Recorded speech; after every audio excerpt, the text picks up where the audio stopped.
Yuk, ikut aku masuk ke kisah Lee Yun Sang di dunia kiamat yang nemu tempat hiburan malam. Lalu diantar dua cewek seksi ke ruang bawah tanah. Di bawah sana, dia melihat para pemburu elit dan banyak wanita di rantai yang siap diajak main. Ekstrem, si MC merasa baru saja menemukan tambang emas. Tiba-tiba seorang wanita mendekat dan merayunya untuk masuk ke kamar pribadi. Di dalam kamar, ternyata ada satu cewek lagi yang siap ikutan gabung.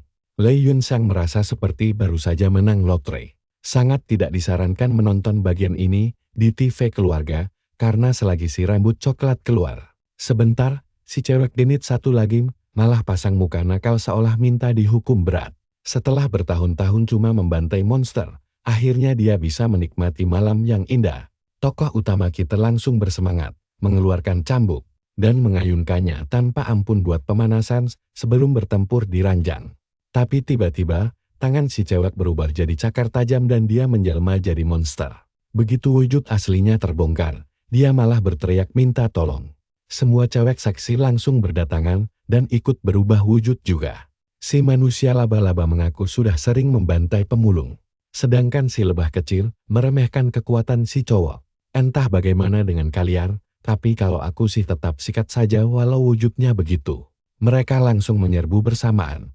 Tapi tokoh utama kita ini kan spesialis pemburu monster kiamat.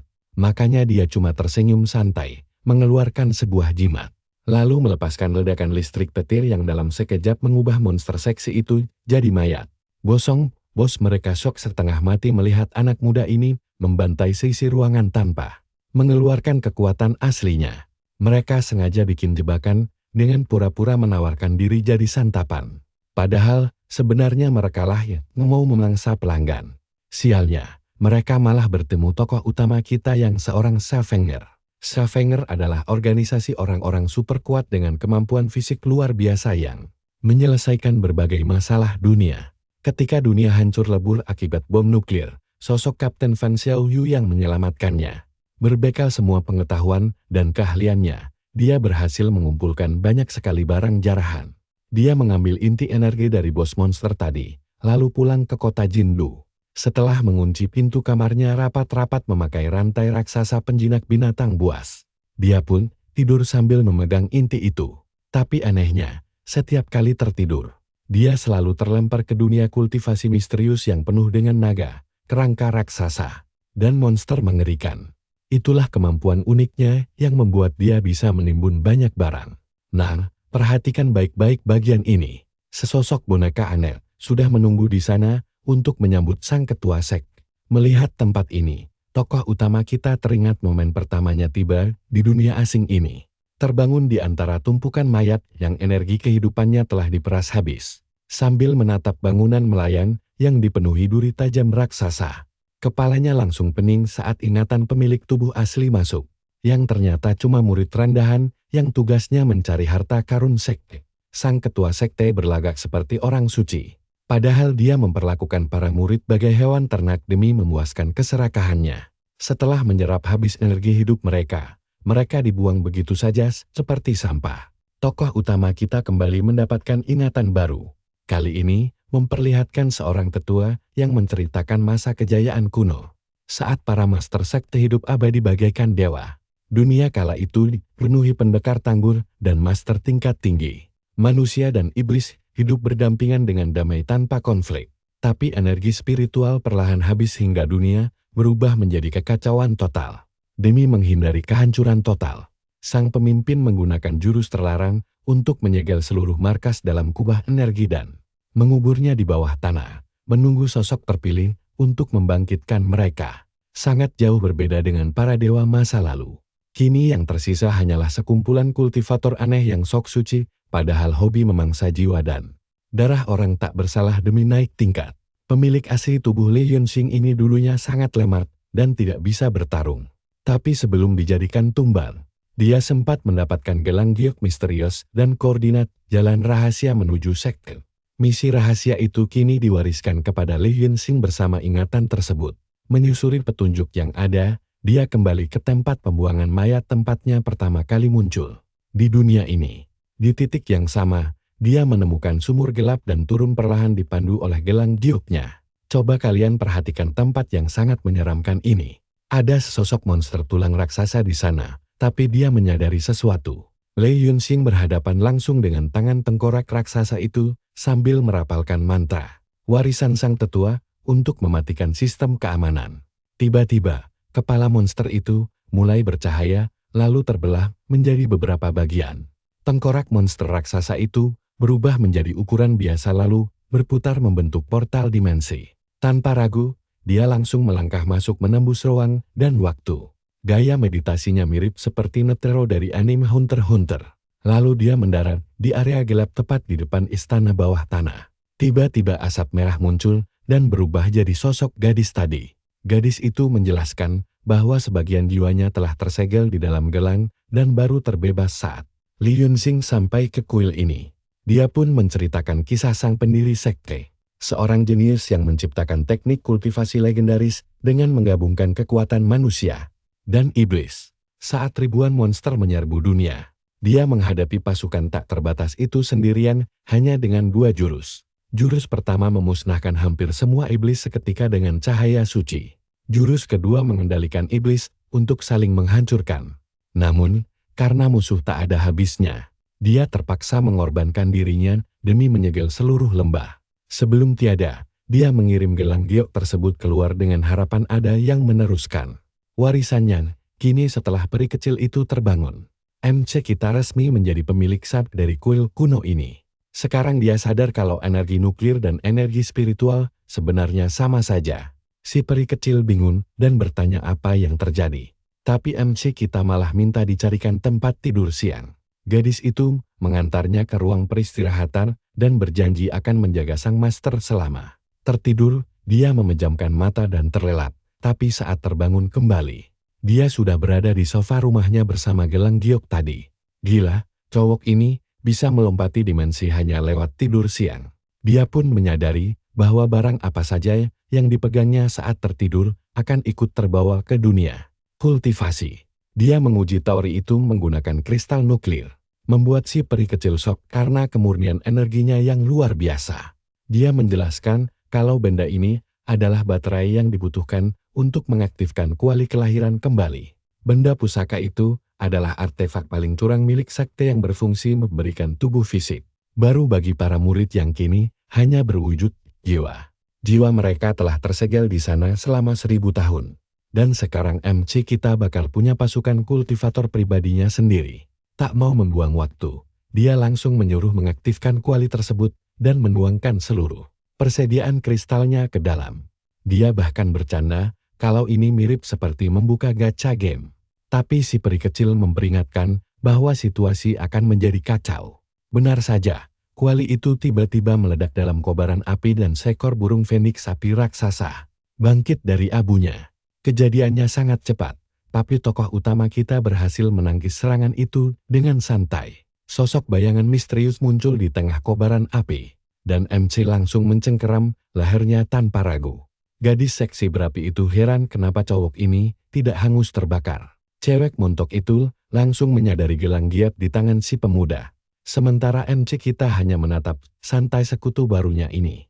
Dia mundur ketakutan karena master terdahulu sudah lama mati. Membuatnya bertanya-tanya, apakah pemuda di depannya ini adalah reinkarnasi sang master. Ketika dia bertanya kenapa dia dipanggil, sang MC menjelaskan rencana besarnya untuk membangun kembali sek dan naik ke puncak tertinggi. Tapi karena si cewek menolak mentah-mentah hal yang membosankan itu, si peri kecil langsung kesal dan menggigit kepalanya biar dia kapok. Gadis itu mengamuk dan menyuruh semua orang pergi ke neraka, berteriak kalau tak ada lagi yang bisa mengaturnya. Tapi karena MC memegang kendali penuh, dia menggunakan rantai kutukan untuk memberi bocah nakal ini pelajaran berharga. Melihat rantai itu, si cewek bertanya bagaimana dia bisa mengendalikannya. MC menyadari bahwa semua jiwa di sana terikat pada gelangnya.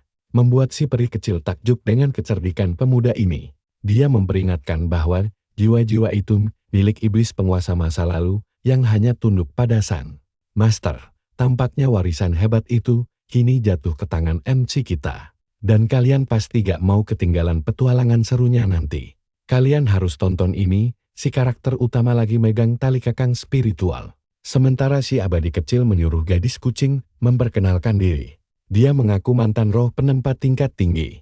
Tapi si bos mengancam bakal mendaur ulangnya jadi kristal nuklir jika tidak berguna. Gadis itu panik dan langsung memuntahkan semua barang langka yang dia sembunyikan selama ini. Pecuter, jimat, dan pedang berhamburan kemana-mana.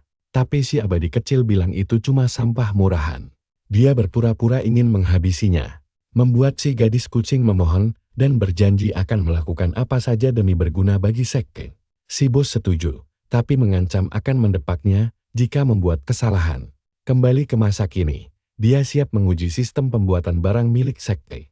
Dia bertanya apa kristal nuklir bisa jadi bahan bakar.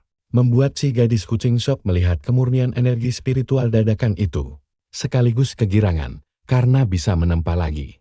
Ritual dimulai di tengah kobaran api menggunakan teknik peleburan cair untuk mengubah rampasan menjadi kekuatan. Hasilnya adalah jimat celestial elang bayangan. Item langka pertama untuk karakter utama kita. Si bos merasa barang itu biasa saja dan langsung bertanya cara mendapat item legendaris.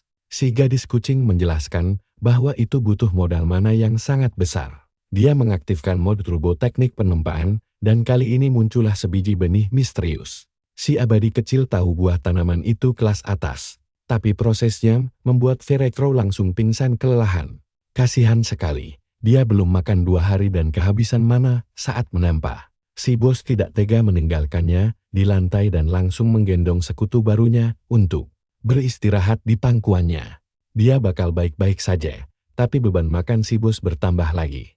Si gadis tidur sangat nyenyak, sampai-sampai alarm kiamat pun tidak akan bisa membangunkannya. Si bos sadar makhluk hidup tidak bisa melewati portal antar dunia. Tapi dia mendapat ide cemerlang untuk memanggil lebih banyak orang demi membantunya. Perhatikan baik-baik bagian ini. Kuali kelahiran kembali mendadak bergetar hebat layaknya mixer tua. Lalu tiba-tiba 2 roh raksasa langsung memulai pertarungan PvP sengit di dalamnya. Naga melawan serigala saling adu jotos tanpa alasan jelas. Si bos tidak punya waktu untuk kekacauan ini dan langsung melepaskan rantai penyegel untuk menjinakkan kedua waifu baru. Saat itu, Firecrow akhirnya terbangun dan melihat si bos langsung membuat masalah baru. Dia mengenali keduanya seketika dan langsung syok melihat apa yang terjadi. Si bos dan si abadi kecil kebingungan. Lalu dia menjelaskan bahwa mereka adalah naga bersaudara. Primadona tercantik di sekte kuno. Keduanya terkenal tidak pernah akur karena sifatnya bertolak belakang. Inilah mereka, Kang Liluli dan Kang Ningsiang. Terikat rantai tapi tetap belagu. Si abadi kecil habis kesabaran dan menyuruh mereka berhenti bertingkah, lalu menghormati master baru. Si biru penasaran dengan kehebatan bocah ini dan mendekat sangat dekat. Saking dekatnya bikin kita gemetaran. Dia mengusap tangannya, lalu berbisik bahwa si bos masih awam soal teknik tahu. Dia menawarkan latihan kultivasi ganda bersamanya. Wah, situasi ini sangat berbahaya kalau sampai ketahuan orang tua. Tapi si merah tidak sudi berbagi masternya dengan siapapun. Dia pamer bahwa dirinya pembunuh bayaran elit yang pantas jadi instruktur resmi. Namun, akhirnya wajahnya ikut memerah saat menawarkan les privat yang sama seperti saudarinya. Firecrow menyarankan mereka adu jotos saja untuk menentukan pemenangnya. Tapi keduanya kompak menyuruhnya pergi. Si bos yang tidak sabar langsung menegaskan prioritas sekarang adalah mencari makanan. Dia memamerkan benih legendaris itu, dan Ming Xiao hampir pingsan saat mengenalinya. Ming Xiao menjelaskan pohon aneh ini hanya tumbuh di tanah penuh mayat dan energi jahat demi menghasilkan buah dewa. Jadi si bos butuh tanah terkutuk. Satu-satunya cara adalah pergi ke alam menyeramkan yang penuh roh jahat pencari mangsa. Dia menyuruh gadis-gadis itu istirahat. Lagi pula melihat pemandangan seindah ini. Siapa yang mau bertarung? Karakter utama kita juga harus mengumpulkan lebih banyak kristal di dunia kiamat. Jadi dia memutuskan untuk tidur sejenak. Namun tampaknya, ada yang tidak ingin dia tidur nyenyak. Si bos terbangun karena omelan kapten lewat hologram akibat tidak menjawab radio. Membuatnya langsung bergegas ke gedung serikat pemulung untuk melihat apa yang sedang terjadi. Dia tiba di depan pintu dengan sangat cemas. Tapi saat pintu terbuka, ruangan itu berantakan penuh kotak pizza di mana-mana. Kalian pasti mikir hal yang sama kayak gue kan?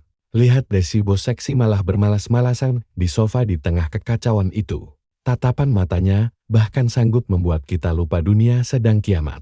Dia menanyakan barang bagus yang dijanjikan sebelumnya, sambil meregangkan tubuh dengan malas seolah tidak peduli apapun. Dia mendadak ingat ada hal penting yang harus dibahas. Kapten mendapat pekerjaan elit dan ingin si bos menanganinya demi menambah pengalaman. Ini misi bintang 2 bermutu tinggi, tapi dia memperingatkan bahwa bagian terbesarnya tetap milik sang kapten. Dia membual tinggi bahwa karena dia berada di tim pemburu terbaik, tidak mungkin misi ini akan gagal. Dia sangat bersemangat memikirkan peningkatan yang akan dilakukan dan memberi jempol penyemangat. Namun, saat si bos meminta modal tambahan, wajahnya langsung berubah masam karena takut dompetnya menipis. Tanpa rasa malu dia langsung menolak, beralasan bahwa fisik elitenya membuat senjata jadi tidak berguna. Karakter utama tahu serikat beraup banyak untung, tapi kapten hanya menghela napas dan menyebutnya terlalu naif. Gara-gara sudut pandang begini, memang bikin salah fokus. Tapi nyatanya dia sangat pelit, karena semua uangnya habis ditimbun demi membeli konsol baru dan skin game. Sungguh mengejutkan, kapten ternyata pecandu game akut, membuat si bos harus mencari modal sendiri. Meski begitu, dia tidak pernah menolak misinya, karena berutang nyawa pada kapten gila itu. Masa lalu si bos sangat kelam, kehilangan orang tua lalu menjadi pemulung demi bertahan hidup. Dia ditangkap penjara untuk dijadikan umpan meriam. Tapi gerombolan itu malah habis dimakan monster nuklir. Si bos selamat berkat mukjizat, atau mungkin karena dianggap tidak cukup lezat. Sejak saat itu, dia bertahan hidup dengan sangat keras, menghindari segala ancaman maut hingga akhirnya terpojok oleh kawanan monster mengerikan yang belum pernah disaksikan siapapun. Tepat saat mengira ajalnya tiba, kapten muncul menyelamatkannya. Alasan aslinya hanya karena monster-monster itu mengganggu jalannya pertandingan game peringkat miliknya. Kapten menyeretnya seperti karung beras, menyuruhnya menonton dari pojokan sementara dia mengumpulkan pukulan berkekuatan dahsyat yang menyilaukan mata. Setelah melihat bocah itu punya ketahanan fisik yang luar biasa, kapten langsung mengajaknya bergabung ke skuad. Kembali ke masa kini, si bos tiba menggunakan motor di Institut Penelitian tempat Dr. Su dan komite penyambut sudah menunggunya. Dr. Su menyambutnya dengan sangat sopan, lalu membawanya masuk untuk menyelesaikan kontrak di ruang VIP. Pelayan cantik penyajita adalah bonus menyenangkan. Tapi si bos hanya fokus pada detail misi. Dokter mulai membual seperti wiraniaga, menjelaskan tempat ini adalah lembaga amal yang menjadi wadah perlindungan bagi kaum manusia, binatang buangan sosial. Dia menunjukkan orang-orang malang ini diburu layaknya binatang karena prasangka buruk. Dan tujuannya adalah menghilangkan gen binatang mereka, agar kembali menjadi manusia seutuhnya. Semua berjalan lancar hingga masalah besar merusak segalanya. Seekor monster nuklir mengepung institut ini, membuat siapapun tidak bisa keluar masuk. Namun di tengah penjelasan, langit-langit hampir runtuh akibat hantaman keras. Dr. Su langsung panik, karena monster itu balik. Tapi percaya deh, aksi si bos setelah ini bakal gokil. Sini, temenin gue nonton, kalian bakal lihat betapa kekaunya misi ini. Para penjaga buang-buang peluru, dan pas karakter utama kita lihat masalahnya, dia langsung shock. Ada ular titan raksasa. Kaptennya beneran bohong soal level misi ini. Sisik makhluk itu keras banget kayak armor. Jadi rencananya sekarang adalah memancing kemarahannya menjauh dari pangkalan. Dia lewat depan penjaga, dan mau pinjam 1 granat. Tapi jagoan kita malah borong semua stok, sampai penjaganya melongo. Dia langsung melempar hadiah itu tepat ke muka si ular, biar dapat perhatiannya.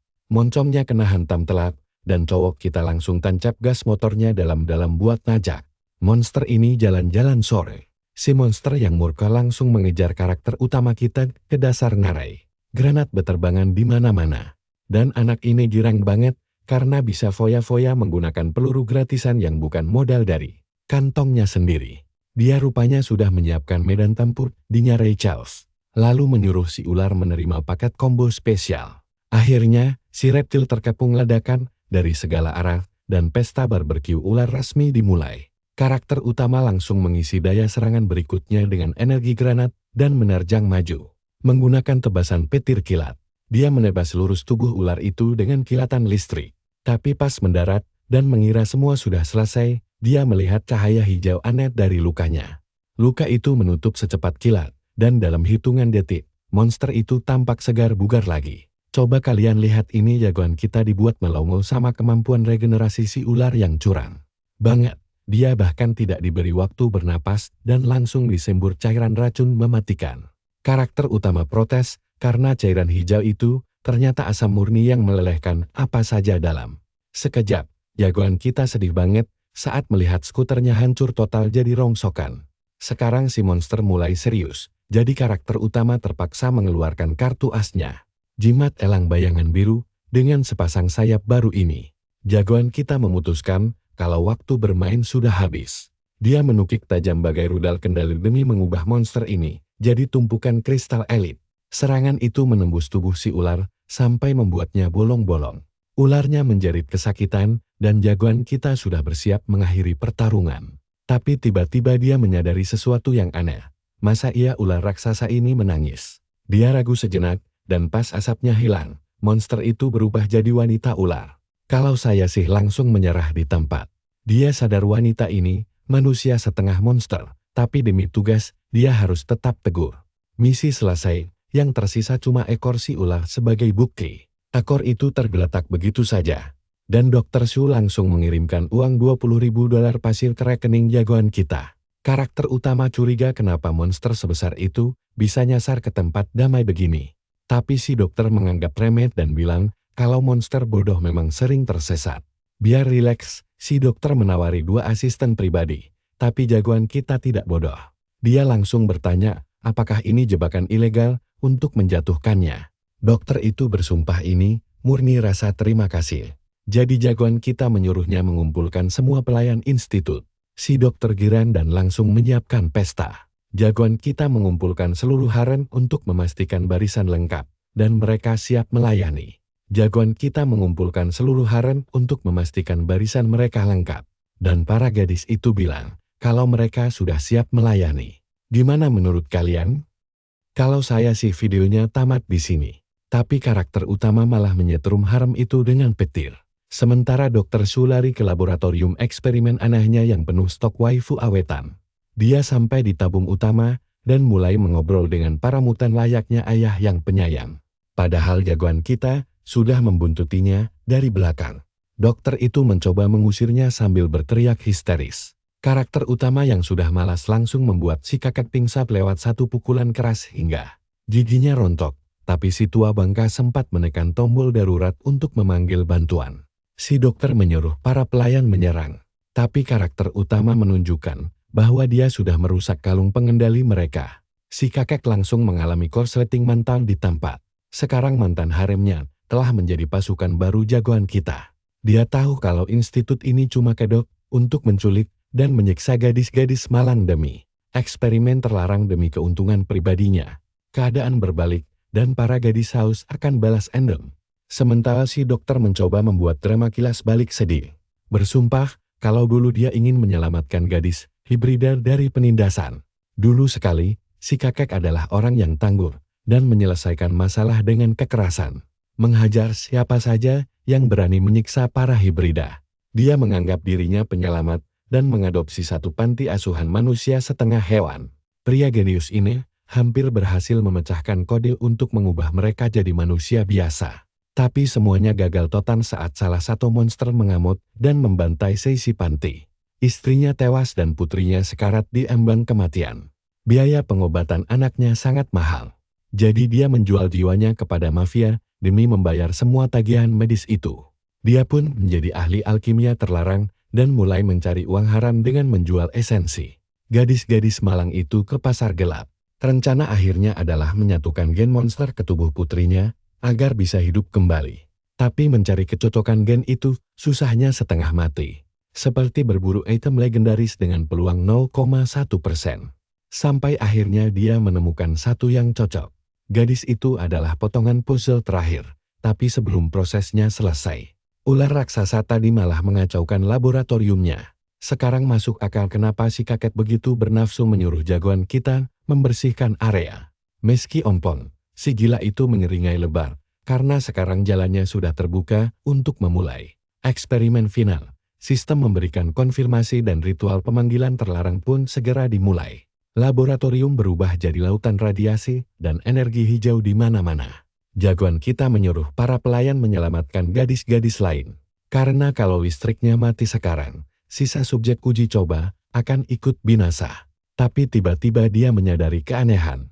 Daging-daging mulai menyatu bagai lilin mainan dengan wajah-wajah yang meleleh bersamaan. Di saat si dokter merayakan keberhasilan, jagoan kita merasa ada yang tidak beres dengan mutasi ini. Wujudnya mulai berubah cacat, sistem mengalami kegagalan kritis, dan tubuh itu menolak segalanya. Hanya karena perbedaan 0,01%. Makhluk itu berubah jadi gumpalan radioaktif raksasa. Membuat Dr. Su panik, karena eksperimennya gagal total. Tabung kaca mulai retak hingga tangan bos monster itu menembus keluar. Monster itu siap menghancurkan laboratorium.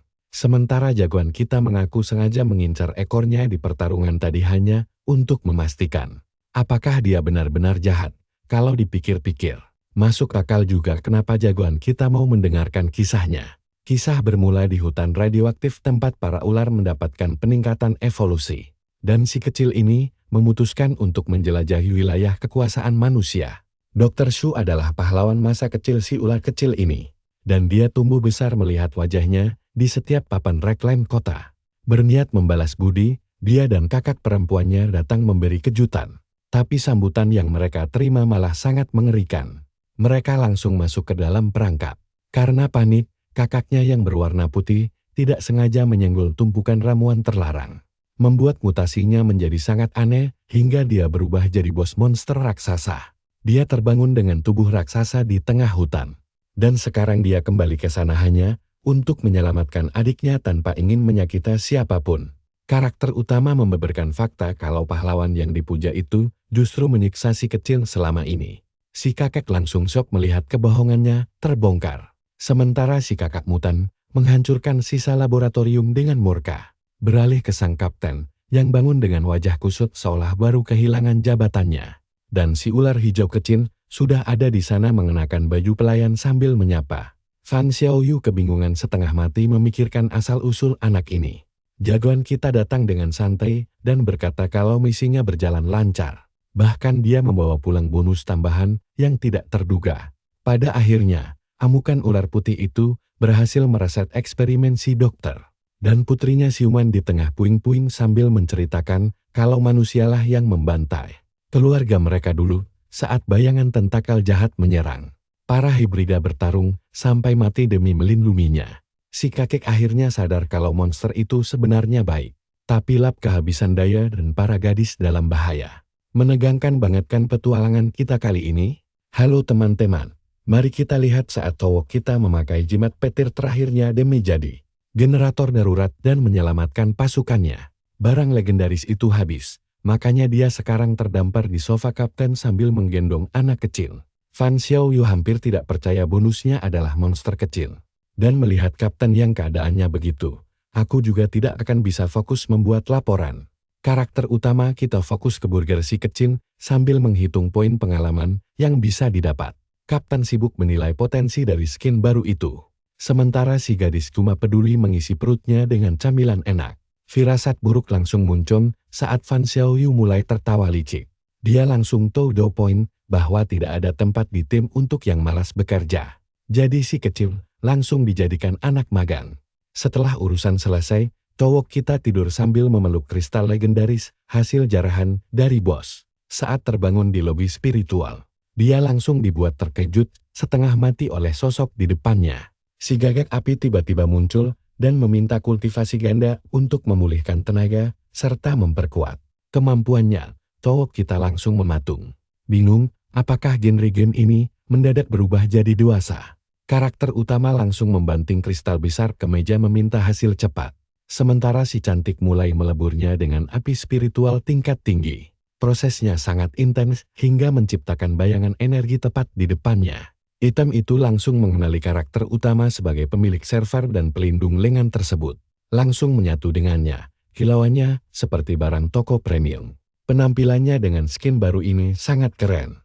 Kostum ini memberikan peningkatan kelincahan ekstra, bahkan memiliki teknik rahasia tersembunyi. Namun, lihatlah kondisi si gagak api setelah kehabisan energi. Kultivasi ganda tadi benar-benar membuatnya lelah dan memohon ampun. Bagian ini seru sekali, si cantik sampai terkapar di lantai dan bilang 5 ronde berturut-turut. Adalah batasnya, karakter utama menyuruhnya istirahat, lalu memutuskan membawa duo naga bersaudara untuk melakukan pekerjaan berat selanjutnya. Kang Liyuli sangat bersemangat karena akhirnya bisa keluar dari lobi. Mereka sampai di pintu masuk jurang yang dipenuhi mayat, dan si cantik melompat girang dari portan untuk menghirup udara segar. Mensel langsung mengeluh karena bau mayat yang menyengat. Tetapi cowok kita meminta mereka berdua untuk berhenti bersikap dramatis. Dia mengambil segenggam tanah untuk menguji kualitasnya. Tapi hasilnya buruk karena tanah itu terlalu kering bagi benih dewa. Tiba-tiba saja, insting bahaya si cantik mendeteksi ancaman besar mendekat. Coba perhatikan baik-baik bagian ini. Si cantik langsung menarik karakter utama kita untuk sembunyi karena monster elite berwajah seram. Tiba-tiba muncul, makhluk itu memanjangkan lehernya mirip jerapah kesurupan demi memeriksa area sekitar. Karena tidak menemukan siapa-siapa, monster itu pergi agar tidak mengganggu bos wilayah. Begitu dia menghilang, cowok kita muncul kembali di antara tumpukan mayat sambil menyimpan item. Halimun penyelamat nyawa. Dia menjelaskan bahwa sekte tersebut mengumpulkan manusia demi guru mereka, yang langsung memberi ide bagi karakter utama. Lihatlah kastil melayang raksasa itu, di sanalah pupuk terkutuk yang mereka cari berada. Rencananya adalah menyamar sebagai murid baru dan langsung masuk ke sarang musuh. Kang Liyuli tersenyum lebar sambil berkata bahwa tempat paling berbahaya justru merupakan zona teraman bagi mereka. Tian Liyuli tersenyum licik layaknya orang yang sudah menyiapkan seluruh rencana jahat. Sementara rantai mulai mengikat erat agar penyamaran mereka terlihat meyakinkan bagi biarawati. Monster di sana. Dua bersaudara itu ingin ikut, tapi cowok kita menegaskan bahwa mereka hanya akan mengacaukan aksi. Menyelinapnya, dia mulai menyusuri koridor yang keadaannya lebih kacau dibanding server game saat hari pembaruan. Target utamanya sudah dekat, tapi tiba-tiba insting kucingnya berteriak waspada. Coba lihat ukuran monster raksasa itu, kalau dia bukan bos wilayah, maka aku hanyalah karakter pemandu tutorial biasa. Monster itu mengendus udara dengan bingung karena mendeteksi aroma manusia tanpa melihat bayangan. Apapun cowok kita memanfaatkan celah itu untuk kabur dalam wujud kucing sebelum efek jubah halimunnya habis. Dia sampai di tempat Ana, di mana zombie tua menyuruh orang-orang untuk naik ke tingkat berikutnya. Padahal gerbangnya berupa lubang dinding daging dengan 1000 tangan yang siap menyeret muka. Jurang maut. Karakter utama langsung sadar bahwa cerita tentang keabadian ini hanyalah umpan untuk membantai para pemula. Tempat mengerikan itu sebenarnya adalah tungku pengorbanan raksasa yang terbuat dari jiwa dan rantai besi. Akhirnya dia menemukan pupuk terkutuk yang dicari. Wujud kucingnya mulai mengumpulkan barang tersebut, namun mendadak merasakan api spiritual yang terasa membakar sekaligus membekukan tubuhnya pada saat bersamaan. Tiba-tiba tubuh mungilnya kehilangan pijakan dan melayang tanpa kendali. Tungku itu mulai menyedot jiwanya ke dalam. Membuat cowok kita panik luar biasa karena nasib si kucing oranye ini sedang di ujung tanduk. Energi sihir kucingnya habis di saat paling genting. Memaksa cowok kita kembali ke wujud aslinya dalam kondisi syok berat. Daya hisap menara ini terlalu kuat. Jika dia diam saja, dia akan berakhir menjadi bahan bakar tungku. Tapi tunggu dulu. Kalian pasti terkejut, di tengah kekacauan, karakter utama mendeteksi cahaya aneh. Sosok hantu cewek tiba-tiba muncul, menanyakan apakah dia bisa melihatnya. Membuat cowok kita mematung seketika. Bagaimana bisa ada jiwa berkeliaran bebas tanpa dilebur di sini? Dia menyuruhnya diam karena bos wilayah PK terhadap gerakan. Dia mengaku sebagai roh tungku tersebut dan langsung menawarkan kesepakatan menarik kepada karakter utama kita. Rupanya dia ingin kabur dan cowok kita adalah tiket penyelamatnya. Gadis itu memperkenalkan diri sebagai Xiao Jing, mantan item paling langka dari sekte pembuat pil pengalaman dari monster. Dahulu item itu memberikan peningkatan kekuatan luar biasa. Namun masa kejayaannya sirna saat dia jatuh ke tangan penjahat tingkat tinggi. Leluhur jahat tersebut menyegel si gadis malang dengan jarum dawa untuk memproduksi pil iblis. Dia sudah lelah menjadi budak spiritual dan berjanji akan menjadi pendukung setia jika dibebaskan. Karakter utama langsung tertegun mendengar tawaran menggiurkan tersebut. Dia menyadari bahwa pilar raksasa yang nyaris menelan jiwanya tadi sebenarnya adalah jarum dewa yang menancap tepat di dada gadis kucing tersebut. Gadis kucing menjelaskan bahwa pilar kolosal itu menahannya di sana, membuat Towok Kita panik dan menegaskan dia tidak berniat mencari kesempatan dalam kesempitan. Dia hanya bingung cara membantunya. Beruntung, segel sabuknya bersinar dan dia langsung memegangi Xiao Jing agar tidak tersedot. Kembali ke dalam tungku Mo, karakter utama langsung berubah serius dan memanggil lengan mekanik bayangan untuk membantunya menyelesaikan masalah ini. Dia mengeluarkan pedang raksasa legendaris dari inventory yang langsung menghantam hancur rantai. Jahat tersebut fokusnya kini tertuju penuh pada jarahan berharga. Untuk menuntaskan aksinya, karakter utama mencambuk pilar itu demi menarik keluar duri raksasa dari lengan si gadis. Towok Kita mulai kelelahan membuat Xiao Jing khawatir. Namun dia segera mengeluarkan pil penguat yang sebelumnya telah dimurnikan oleh gagak api. Menggunakan barang langka memang terasa rugi, tetapi mendapatkan gadis pendukung yang bisa menghasilkan jarahan tanpa batas adalah investasi terbaik. Dia menelan pil itu dan langsung masuk ke mode mengamuk dengan kekuatan meningkat 100 kali lipat. Suhu tubuhnya naik drastis hingga mengejutkan si gadis kucing saat dia mencabut pilar raksasa dan menghancurkan segelnya dengan kekuatan tarikan luar biasa layaknya pemain peringkat atas. Diiringi teriakan yang menggetarkan seluruh isi server. Xiao Jing akhirnya terbebas dari kekangan rantai dan langsung memeluk leher Towok Kita untuk bersumpah setia selamanya. Peningkatan yang luar biasa, bukan?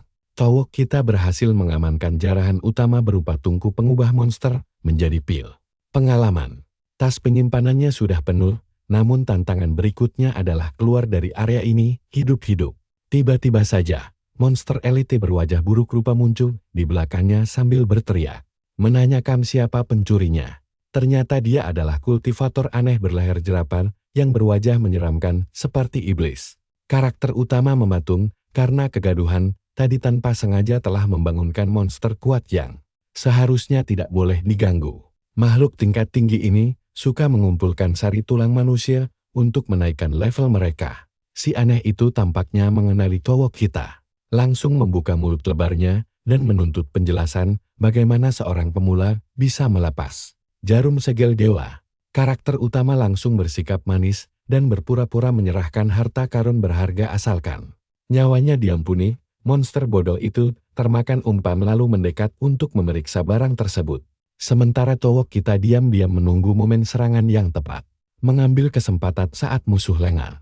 Karakter utama melepaskan pukulan berkekuatan penuh dari efek pil tadi, menembakkan berkas cahaya besar yang membelah peta dan langsung mengosongkan wilayah nyawa si monster. Si monster langsung tumbang ke tanah. Karakter utama kita melihat kilauan dari jasadnya dan langsung berlari untuk mengecek jarahannya. Seru banget kan? Ikuti terus ya. Sini, ikutin petualangan gokil kita hari ini. Xiao Jing ngejelasin kalau tulang sumsum emas itu tempat nyimpen poin pengalaman.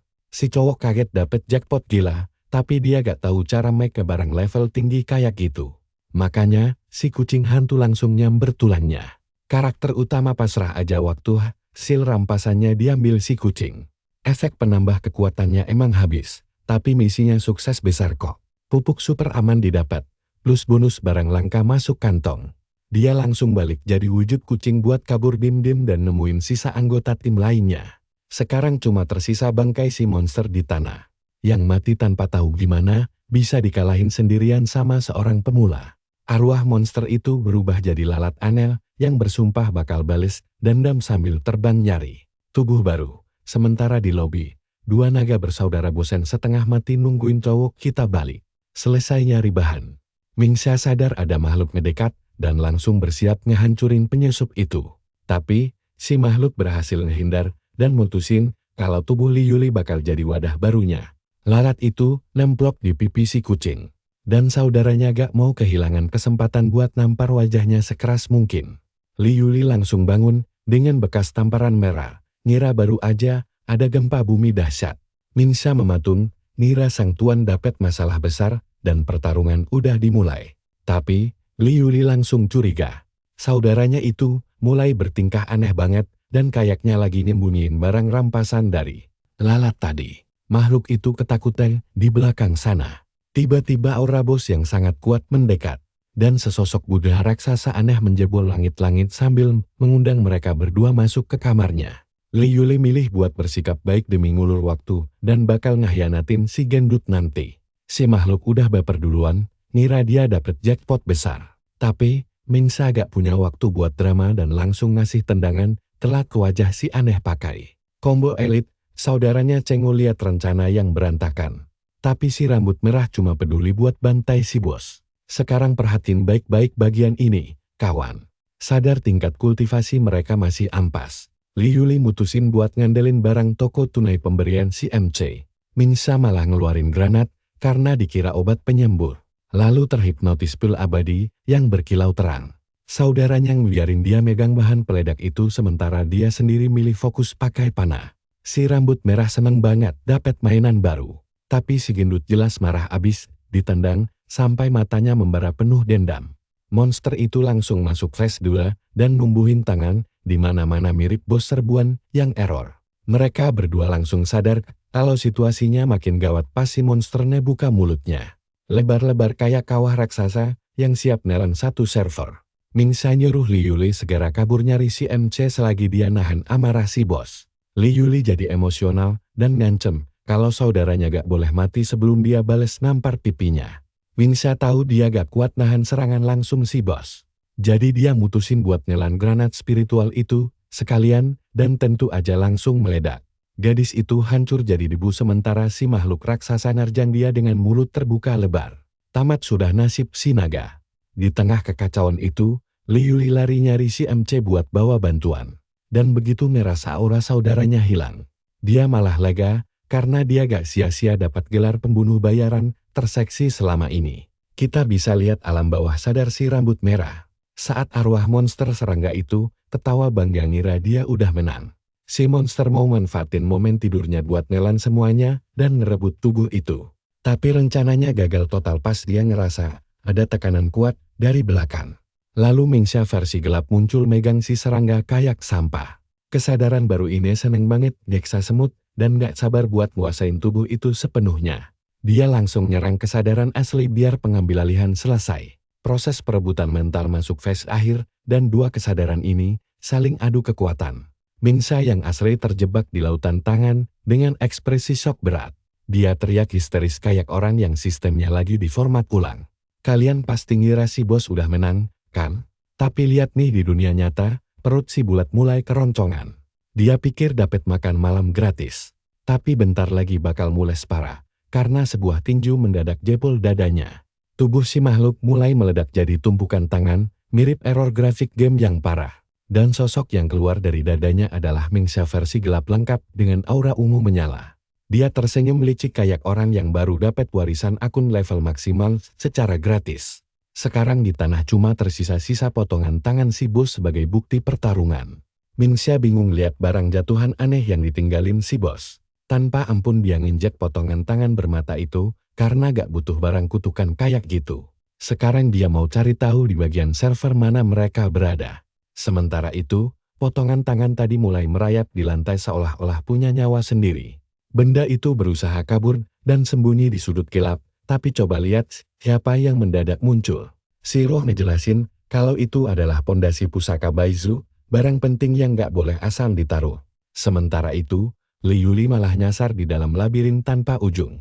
Dia lari terus tanpa henti, tapi koridornya kelihatan gak ada ujungnya. Dan dari sudut pandang ini kelihatan banget kalau latihan kakinya selama ini sukses besar. Li Yuli sadar dia masuk jebakan musuh, dan sekarang situasi jadi makin menegangkan.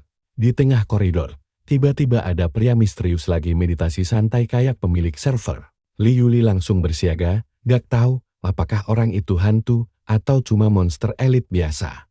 Ogah buang-buang waktu buat ngobrol. Dia langsung narik tali busurnya buat ngasih serangan pertama. Tembakan dilepaskan dengan kekuatan penuh sampai nerangin seluruh koridor. Anak panah itu melesat nembus kepala si pria. Tapi anehnya, gak ada kerusakan yang terdeteksi sama sekali. Si aneh bahkan gak berkedip dan ngancem kalau dia lagi cari mati. Tiba-tiba badannya melar kayak buk animasi grafis. Dan dia langsung muncul tepat di depan wajahnya sambil nanya, apa dia suka ilusi. Pukulan keras mendarat tepat di tengah dadanya. bikin gadis kita terpental jauh sambil batuk darah, akibat ngerasain damage combo yang super sakit. Si bos pengen tahu ngapain, dia ada di wilayahnya. Tapi Li Yuli malah menjawab pakai ejekan, meskipun kondisinya babak belur. Si monster gak peduli sama sekali. Dia udah buang kemanusiaannya dan berubah jadi mimpi buruk yang bikin gadis kita terkunci tanpa celah buat ngehindar. Tampilannya bahkan mirip banget sama bos di game horor. Roh Pak Tua itu memperingatkan kalau dia udah gak berguna lagi dalam keadaan hidup. Dan mulai proses penyerapan energi. Bagi dia, ditelan bulat-bulat adalah hadiah terindah. Kalau si karakter utama gak segera datang sekarang, dia bakal beneran jadi makanan monster. Li Yuli mulai tertelan oleh gumpalan daging itu, dan kayaknya ini bakal jadi game over. Tapi mendadak dimensinya retak, membuat si Pak Tua sadar kalau dialah yang kena jebakan. Gadis kita muncul tanpa luka sedikit pun, dengan bodi mulus yang disukai si MC. Lalu ngejek kalau teknik si bos cuma mod murahan dibanding miliknya. Si makhluk pamer kalau dia adalah raja ilusi dan berniat ngajak dia gabung ke sektenya. Tapi dia males dengerin omongan mayat hidup. Membuat si bos langsung ngeluarin jurus andalan buat beresin pertarungan. Si bos langsung maju dengan tubuh aneh penuh tangan. Tapi Li Yuli cuma merem sambil mulai merapal jurus pamungkasnya. Ganti kostum anggun mirip peri. Dia ngebangkitin iblis langit pemakan jiwa, dan wujudnya dipenuhi api biru murni. Pak Tua langsung panik, karena dia pikir klan naga udah lama lenyap dari muka bumi. Gak ada waktu buat kilas balik drama. Dia udah ngisi daya serangan berikutnya. Benturan tenaganya dahsyat banget, sampai layar cuma nyisain bayangan hitam. Si makhluk masih belagu sok tahu, bilang dia udah pernah pakai jurus itu dan gagal. Tapi dia gak tahu kalau efek negatifnya udah mulai aktif. Kepala si bos meledak kena semburan energi gelap, dan gadis kita melayang santai di sana. Ngebuktikan kalau level ampas gak bahkan bisa ngalahin skill legendaris. Li Yuli ngejelasin kalau darah naga adalah penangkal mutlak buat ilusi apapun. Dan si bos emang udah tamat sejak pertama kali kena cipratan darah itu. Tubuh si makhluk terbelah dan nunjukin barang misi miliknya, yaitu sepotong ekor kadal putus. Pantasan aja Pak Tua tadi belagu banget. Ternyata modal kekuatannya cuma bahan candaan doang. Sementara itu, suasana berubah jadi merah mencekam. Dan Mingsa mulai dengar bisikan-bisikan misterius kayak ada yang lagi nge-spam mantraka. Telinganya ini efek pelemah mental yang parah banget, sampai kepalanya pusing dan korsleting. Untungnya cowok kita datang tepat waktu buat nangkap si rambut merah sebelum jatuh pingsan. Kita tunggu aja kelanjutannya, karena si mata bos masih ngawasin dari jauh. Kalian dan aku akan melihat awal dari kekacauan ini. Dia mulai berpikir keras, mencoba mencari tahu asal suara misterius itu dan kemana perginya Li Yuli. Tiba-tiba, si immortal kecil muncul memberikan peringatan darurat. Leluhur Wutong telah bangun, dan monster itu benar-benar mimpi buruk. Jagoan kita langsung tegang, karena tahu dia belum cukup kuat melawan bos ini sekarang. Tapi si kecil bilang dia punya rencana cerdik, dan butuh bantuannya untuk kerja sama terakhir mereka. Wajahnya memerah padam saat menjelaskan metodenya, dan kalau rencana itu benar, jagoan kita seperti ketiban durian runtuh. Karakter utama hampir saja pingsan saat mendengar bahwa mereka harus melakukan kultivasi ganda di tengah kekacauan mengerikan ini. Tanpa menunggu jawaban, dia langsung masuk ke pikiran si jagoan untuk memulai prosesnya. Seketika, realitas hancur dan jagoan kita tiba-tiba berada di dalam ruang mental yang terlihat bawah layaknya lobi Hotel Bintang 5. Dia menjelaskan bahwa ini adalah satu-satunya tempat untuk melakukan peningkatan kekuatan karena wujudnya saat ini masih berupa roh pusaka. Di ruang mental ini, semua barang misinya dipajang dan si kecil sudah memunculkan teratai emas. Buatannya untuk dijadikan fondasi utama, karakter utama mulai bermeditasi. Energi luar biasa mengalir memurnikan tubuhnya, mengubah darahnya menjadi kekuatan tempur yang murni. Saatnya menerobos batas kekuatan. Jagoan kita merasakan pusat energinya bersinar, sangat terang melebihi lampu hias. Kultivasi ganda spiritual mereka sinkron sepenuhnya, dan karena ini terjadi di alam astral, pakaian luar sudah tidak diperlukan lagi. Serap semua energinya, si kecil akhirnya mengaku bahwa dia mencuri seluruh poin pengalaman ini. Langsung dari sang leluhur saat membuatkan pil untuknya. Sekarang perhatikan baik-baik bagian ini. Dia memindahkan energi terlarang itu ke jagoan kita, agar bisa mengalahkan bos sendirian. Si kecil memperingatkan rasanya agak sakit, tapi dia harus bertahan. Cahaya menyilaukan meledak, dan peningkatan kekuatan terakhir akhirnya berhasil diselesaikan. Kembali ke dunia nyata, tubuh karakter utama melayang dalam mode otomatis selagi sisa tubuh bos mencoba melarikan diri secara diam-diam. Makhluk itu sekarang hanya menyisakan bola mata dan tangan yang kotor. Li Yuli mendekat untuk memeriksa sisa jarahan, dan sang ilustrator memanfaatkan sudut pandang ini dengan sangat baik. Dia heran, apakah karakter utama pingsan karena ulah bos. Sementara tangan monster itu kabur dan mendarat tepat di depan si gadis berambut merah. Senjata makan tuan, selagi para gadis bersaudara itu mencoba memahami situasi gila ini. Jagoan kita malah asyik berada di alam mimpi, membayangkan proses kultivasi yang baru saja dia lakukan. Langit mulai meneteskan darah dalam bentuk simbol kuno dan suasana damai langsung sirna seketika. Menha mendongak ke atas dan langsung merasakan bahwa musuh berikutnya yang akan muncul berada di tingkat kehancuran dunia. Tiba-tiba saja, suara yang sangat memekakkan telinga menyiksa kepala si rambut merah dan si gadis biru kita. Dari kedelapan muncul sebuah proyeksi astral berukuran raksasa, dan monster itu menuntut penjelasan tentang siapa tikus yang berani mengganggu meditasinya. Li Yuli tahu karakter utama masih belum sadarkan diri, dan dia ragu apakah sisa energi miliknya serta saudaranya cukup untuk menahan serangan musuh. Namun, dia memutuskan bahwa melarikan diri bukanlah sebuah pilihan. Gadis-gadis bersaudara itu menyatukan sisa tenaga mereka menjadi serangan api gabungan, agar tidak langsung tewas, dan serangannya tepat mengenai bagian tengah monster itu. Sayangnya, luka itu cepat pulih, dan tangan astral si monster langsung menghantam ke bawah layaknya meteor jatuh.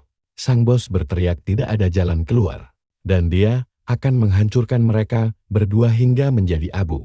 Hantaman dahsyat itu meluncur cepat untuk serangan mematikan terakhir. Li Yuli sudah pasrah akan kalah. Bahkan sempat bercanda tentang membalas dendam di kehidupan selanjutnya. Tapi tiba-tiba jagoan kita muncul dengan kekuatan baru yang aktif. Dia melepaskan pukulan keras ke atas yang menghancurkan seluruh tekanan musuh, membuat tangan bos tidak mampu menahan serangannya. Leluhur itu masih mencoba bertingkah sombong, menyebut karakter utama kita hanya seekor semut, lalu melayangkan pukulan keras ke arahnya. Dampak benturannya sangat hancur. Namun jagoan kita sudah tidak ada lagi di sana. Jadi sang bos mulai mencarinya, bersumpah dia tidak akan bisa lolos. Mingxia terkejut melihat aura baru karakter utama. Dan Li Yuli tidak habis pikir bagaimana dia bisa mencapai pembentukan inti secepat itu. Jagoan kita bilang itu cerita panjang, dan menyuruh semuanya segera kembali ke tempat aman sebelum petanya berganti. Karakter utama berkata, mereka harus menutup lubang itu dengan jasad. Tapi Li Yuli memperingatkan itu saja tidak cukup. Mereka sangat membutuhkan segel penahan. Dia langsung beralih ke peran pendukung dan mulai merapalkan sihir ilusi. Menarik mayat-mayat di tanah menuju mulut lubang hingga seluruh jalan masuknya tersumbat rapat oleh tumpukan tulang belulang. Coba perhatikan ini, kembali di markas. Jagoan kita merasakan gerakan aneh, lalu tiba-tiba terdiam. Ada makhluk biru kecil yang sedang dirundung oleh beberapa gagat. Dan makhluk malang itu berteriak ketakutan sambil menghindari patukan burung-burung tersebut. Sampai seseorang menyuruh semuanya menghentikan kekonyolan ini. Gagak api terkejut saat melihat jagoan kita telah kembali. Dan si immortal kecil langsung membocorkan bahwa sang pandai besi mencuri kristal untuk membuka ruangan terlarang. Jagoan kita mencoba mencari tahu apa keistimewaan tempat itu. Dan si kecil menjelaskan bahwa perolehan poin pengalaman di dalam sana berlipat 3 kali. Dia mencoba mendesak gagak api untuk mengetahui bagaimana dia bisa menemukan rahasia itu. Tapi si rambut merah hanya memberikan alasan konyol. Karakter utama memutuskan mengabaikan pencurian itu untuk sementara karena fokus mereka sekarang adalah hal lain. Dia menyerahkan sisa jarahan kepada si immortal kecil demi memperkuat sekte, dan menyuruh sang pandai besi untuk fokus membuat peralatan tempur tingkat tinggi setiap harinya. Sementara para naga merawat benih dewa, rencana bertahan hidup terus berjalan dengan kecepatan penuh. Dan jagoan kita melangkah masuk ke dalam paviliun untuk memulai pelatihan keras yang sesungguhnya. Paviliun itu sangat aneh, penuh dengan energi kosmik di setiap sudutnya. Dan jagoan kita berlatih mati-matian demi mencapai tingkat inti emas secepat mungkin. Dia menarik napas dalam-dalam, tetapi suasananya tiba-tiba berubah mencekam. Menampilkan sosok bos jahat yang memarahi muridnya karena gagal. Sembari berkata kesalahan itu fatal, tapi masih bisa diperbaiki. Dia memanggil larva kelabang yang aneh dan menjelaskan bahwa apa yang disebut sebagai kelabang. Bencana ini akan berfungsi untuk menyusun ulang tubuh pria tersebut. Makhluk itu mulai menyatu dengan daging si pria dengan cara yang sangat menjijikkan. Menghasilkan wujud baru yang mengerikan dan dipenuhi banyak bola mata di sekujur tubuhnya. Sang bos memperingatkan bahwa waktu mereka semakin menipis, dan misinya sekarang adalah memburu karakter utama kita. Sementara itu, pemulung ini terbang cepat layaknya roket, bergaya seolah menguasai langit hanya karena telah menghabiskan banyak uang demi membeli ransel jet bekas. Namun jagoan kita tiba-tiba muncul tepat di belakangnya sambil mengendarai pedang terbang. Membuat pria itu hampir terkena serangan jantung. Dia mencoba tancap gas sekencang mungkin. Tetapi karakter utama berada di level yang berbeda setelah kultivasinya menyatu sempurna dengan tubuhnya. Mereka tiba di kedai pemulung, dan pria beransel jet itu mendarat terburu-buru demi menjadi yang pertama. Dia masuk sambil sesumbar bahwa dialah yang tercepat. Di dalam, para pelayan berkostum koboi wanita mendekat untuk melihat apakah jagoan kita akan membelanjakan uangnya untuk mereka. Aturan di sana sangat jelas. Orang biasa harus tetap berada di lantai bawah, dan hanya anggota khusus yang boleh naik ke atas. Pria beransel jet itu hanya bisa bermimpi, berharap suatu hari nanti dia bisa mencapai peringkat A dan menyombongkan diri. Sebaliknya, jagoan kita sama sekali tidak peduli pada kemewahan dan hanya memesan segelas bir hitam, serta paket makanan porsi mengenyangkan kepada pelayan bar. Pelayan itu bernama Hua, seorang pria yang bahkan bisa menyajikan minuman dengan sangat bergaya. Dan dia mengenali jagoan kita. Dia berkata bahwa potensi karakter utama tersia-siakan di tempat ini dan memujinya karena berhasil mengalahkan 5 monster sendirian dalam misi bintang 2 yang sangat sulit. Jagoan kita bersikap rendah hati dan berkata bahwa dia hanyalah petualang peringkat C biasa yang kelaparan. Si rambut merah dengan ransel jet mendengar hal itu dan hampir tersedak saat menyadari bahwa karakter utama adalah pemain hebat yang menyamar. Hua tertawa dan mengingatkan bahwa hadiah terakhirnya adalah $5.000 pasir. Tetapi karakter utama menegaskan bahwa sang kapten mengambil 70% bagian. Dan sekarang dia ingin mengambil misi bintang 3. Karakter utama tahu uang adalah masalah kecil baginya saat ini. Dan dia sangat membutuhkan kristal raksasa untuk memperkuat para gadisnya, serta bersiap menghadapi kedatangan bos berikutnya. Pelayan bar mengira kaptennya adalah tentara bayaran, tapi memperingatkan bahwa peringkat C tidak bisa menyelesaikan misi tingkat 3 sendirian. Dan si rambut merah bahkan langsung pucat saat mendengar nama kapten peringkat is tersebut. Dia segera tersenyum lebar seolah menemukan rekan tim yang hebat, lalu memperkenalkan dirinya sebagai Lou Latien agar bisa ikut bergabung. Pria itu adalah bagian dari klan nomor 1, sebuah aliansi dengan hampir 200 anggota. Dan jagoan kita menerima tawaran tersebut sambil tetap berusaha menjaga sikap rendah hatinya. Sebagai karakter pendukung, pria terbang itu sangat bersemangat, mengira mereka berdua akan menyapu bersih seluruh area. Tetapi Hua memperingatkan mereka bahwa untuk misi ini, sistem membutuhkan 1 anggota tambahan lagi dalam tim. Saat mereka berdua menoleh ke belakang, muncul Lin Yi, petualang peringkat C yang terlihat imut seperti karakter anime. Pria terbang itu langsung luluh dan menerimanya masuk ke dalam tim. Saat itu juga, dengan tim lengkap, karakter utama meminta misi tersulit penuh monster untuk mencari poin pengalaman. Kita pasti sangat menantikan kelanjutan aksi gila mereka selanjutnya. Sini merapat, kalian bakal tahu kisah seru si cowok kita yang dikatain gila sama bartender karena mirip kaptennya. Si bartender ngasih kontrak buat nyari anak-anak yang hilang di hutan aneh, sambil ngasih peringatan kalau tempat itu angker banget. Tanpa ragu, jagoan kita langsung menerima kontrak itu dengan semangat membara. Misi resmi diterima. Meskipun si rambut merah sebenarnya sudah ketakutan setengah mati menghadapi hal mistis. Si rambut merah khawatir apa si gadis imut bisa menahan bahaya di sana. Tapi bartender mengingatkan kalau waktu menyelamatkan anak-anak hampir habis. Dia pun memperlihatkan peta dengan rute gurun paling berbahaya. Jalur aman memakan waktu 10 jam, yang berarti misi bakal gagal total.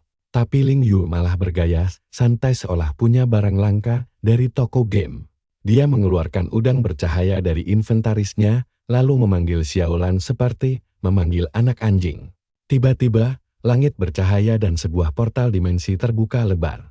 Seekor paus bintang raksasa muncul untuk menjadi kendaraan bagi tim mereka. Mereka semua melongo melihat si pemula punya tunggangan tercepat di dalam game. Si rambut merah bahkan mengira gadis itu anak orang kaya karena peliharaan mahal ini. Membuat wajah Ling Yui memerah dan beralasan hewan itu cuma temannya. Saat pria jetpack kesusahan terbang, jagoan kita dengan santai menggendong si gadis di atas pedangnya. Begitu mereka naik ke punggung paus, rasanya sangat stabil seperti naik kapal pesiar. Dia menjelaskan kalau Xiaolan memang lambat, tapi tahu jalan pintas rahasia di peta. Makhluk itu langsung melesat cepat dan merobek dimensi di tengah awan, membuat pemandangan sekitar menjadi kacau karena distorsi ruang. Jagoan kita merasakan aura jahat dari hutan hampa di dekat mereka. Area baru telah terbuka. Tim mereka akhirnya mendarat, dan atmosfer di tempat ini terasa sangat mencekam. Si pemula langsung gemetaran karena teringat cerita menyeramkan tentang tempat ini.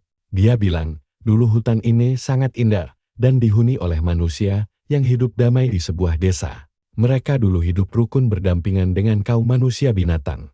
Sampai suatu malam bencana datang dan menghabisi semua orang. Para pemulung membantai kaum manusia binatang karena dituduh bersalah. Padahal seorang gadis kecil melihat hantu merah mengawasi dari kejauhan. Si rambut merah sangat tidak percaya dan menganggap hantu itu tidak nyata. Tapi si pemula menegaskan kalau cerita ini didapat dari sumber yang sangat terpercaya. Dia menyebut nama Huan Ying, seorang kapten paranormal hebat yang terkenal sangat galak. Temannya hampir saja melongo mendengar nama itu. Tapi Ling Yui segera menjelaskan kalau wanita itu sebenarnya adalah peramal roh yang sangat dihormati. Tiba-tiba, mereka melihat bayangan seorang murid bergerak di balik semak-semak. Jagoan kita langsung mencabut senjatanya dan menyuruh tim untuk mengejar anak tersebut. Nah, perhatikan bagian ini baik-baik. Jejak itu menuntun mereka ke gedung terbengkalai di tengah kegelapan.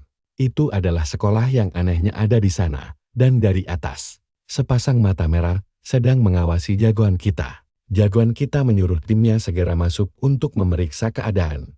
Tapi begitu mereka melangkah ke dalam, pintu langsung tertutup keras. Sontak semua orang terkejut setengah mati. Di luar, tanaman merambat aneh tumbuh dari tanah dan dalam sekejap menyegel seluruh gedung itu. Karakter utama mencoba memakai cahaya jam tangannya untuk melihat dalam gelap. Namun dia menyadari teman-temannya telah hilang dan gelang mereka tidak memiliki sinyal sama sekali. Suara tawa kecil mulai bergema di sepanjang koridor. Dia bertanya siapa di sana dan mendadak berhadapan dengan beberapa bayangan hitam yang tidak bergerak. Ternyata itu cuma tumpukan manekin yang rasanya 1000 kali lebih menyeramkan. Jagoan kita langsung waspada penuh karena mendengar suara aneh.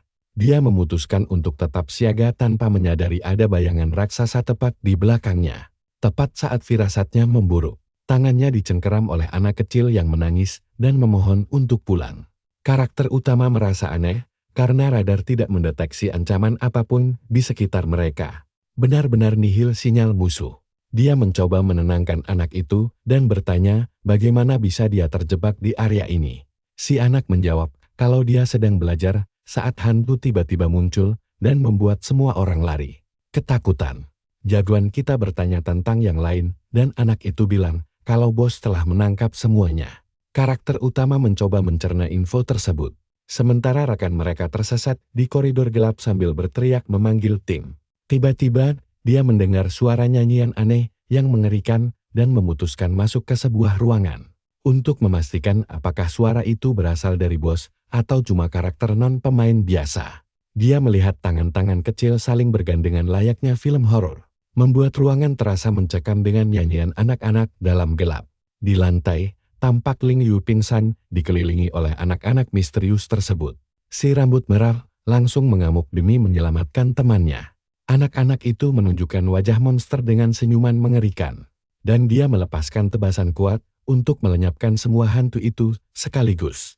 Namun setelah dikalahkan, dia sadar mereka hanyalah boneka jerami terkutuk. Dia segera menolong Ling Yu yang akhirnya sadar. Gadis itu terbangun dengan bingung sambil memanggil nama Tian. Tidak mengerti kenapa bisa berada di tempat aneh ini. Si rambut merah menjelaskan kalau gadis itu baru saja diserang hantu. Sekalian pamer gaya pahlawan di depannya. Kalian juga berpikir hal yang sama kan? Si pemula langsung memeluknya erat. Membuat si rambut merah membeku gembira sampai suara tawa aneh terdengar. Wajah gadis itu berubah mengerikan dan tentakel hitam mulai menyerap habis darah si rambut merah. Kasihan sekali. Dia malah terlilit akar pohon raksasa sementara adegan berpindah ke koridor lain. Ling Yu yang asli sedang berjalan sendirian mencoba menghubungi kapten tapi gagal. Tiba-tiba, terdengar suara langkah kaki mendekat. Li Yunxing muncul dan mengaku telah menemukannya. Tapi si gadis bingung, karena sekarang ada dua orang dirinya di layar. Keduanya berdebat keras sampai salah satunya terkena pukulan telak yang menembus wajahnya seolah dia hanya asap. Jagoan kita mencoba melindunginya dan menyuruh gadis itu berlindung di belakangnya. Tapi tiba-tiba klon berukuran raksasa muncul dari belakang dan mengaku sebagai yang asli. Gadis itu menyadari situasinya dan memutuskan untuk tidak memedulikan omong kosong ini lagi. Langsung bersiap bertarung setelah tahu semuanya palsu. Dia bisa membaca pikiran monster. Tapi komunikasi mereka hanya berupa kode aneh dan makhluk-makhluk itu terus mengoceh halusinasi. Kalau mereka adalah karakter utama yang asli. Dia bahkan teringat saat memarahi babi peliharaannya agar Dits supaya tidak jadi bacon. Dia menjelaskan kalau dirinya sudah bisa membaca pikiran monster nuklir sejak kecil. Tapi klon karakter utama yang aneh ini tidak mengikuti aturan itu. Melihat situasi memburuk, dia memanggil Xiao Liu dan seekor babi hutan raksasa langsung menerobos. Masuk untuk menyerang. Monster itu tanpa basa-basi langsung menghancurkan bayangan di dinding tanpa ampun sedikit pun. Kemarahan yang meluap-luap, klon-klon itu langsung kabur dan si gadis heran karena ini terlalu mudah. Setelah itu, seorang gadis lain muncul membuka jalan dan menuntun jagoan kita menuju tempat misteri itu tersembunyi. Saat mereka tiba di pusat masalah, suasananya terasa luar biasa berat. Gadis kecil itu mulai menangis dan memohon jagoan kita untuk menyelamatkan semua orang. Tapi karakter utama sudah mengetahui tipu muslihatnya dan langsung memotong ucapannya. Dia menyadari kalau anak itu sama sekali tidak memiliki tanda-tanda jiwa. Sehingga seluruh rencana ini hanyalah jebakan untuk memancingnya masuk. Jagoan kita memasuki sarang dengan aura membara dan melihat bahwa anak-anak terperangkap dalam kepompong. Termasuk satu wajah yang tidak asing. Namun sang pemilik tempat tidak menyukai tamu. Dan akar pohon mulai menyatu membentuk monster raksasa yang membuat karakter utama terlihat sangat kecil. Makhluk itu mencoba menghancurkannya. Tapi refleks jagoan kita sangat cepat dan dia langsung melepaskan tebasan aura tajam untuk membuka jalan. Dia mulai menebas kepompong di langit-langit. Membuat si rambut merah terjatuh ke lantai dengan linglung. Sambil menghadapi gumpalan akar raksasa, karakter utama memperingatkan kalau mereka ada di dalam perut monster dan menyuruhnya menyelamatkan yang lain. Pria itu hampir kena serangan jantung karena mengira melihat hantu. Sekaligus dibuat melongo oleh tingkat kekuatan luar biasa dari jagoan kita. Namun tidak ada waktu untuk istirahat karena makhluk itu bisa membaca pikiran dan meniru trauma apa pun milik mereka. Monster tersebut tidak hanya meniru apa yang dilihat, tapi juga menggali ketakutan terdalam dalam ingatan orang. Tapi Ling Yun muncul kembali bersama babi hutannya untuk menyeimbangkan pertarungan. Hewan itu melesat cepat menghancurkan akar dengan kekuatan penuh. Membuat si rambut merah kebingungan melihat babi muta yang tampak sangat tangguh ini. Dan ya, kalian pasti setuju kalau gadis ini sangat menikmati momen menunggangi babi raksasa seperti sedang jalan-jalan di taman di luar.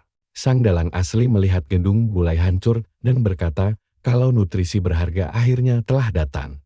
Sini berkumpul, kalian harus lihat penjahat bermuka galaksi ini memulai rencana gilanya. Membuat sisi gedung menyusut dan menghancurkan semua orang. Bahkan avatar jagoan kita tidak berkutik terjepit gunung akar itu. Si gila ini menjelaskan kalau dia butuh waktu 100 tahun demi menanam pohon nuklir aneh ini. Menunggu sampai bertunar agar bisa menikmati hasilnya.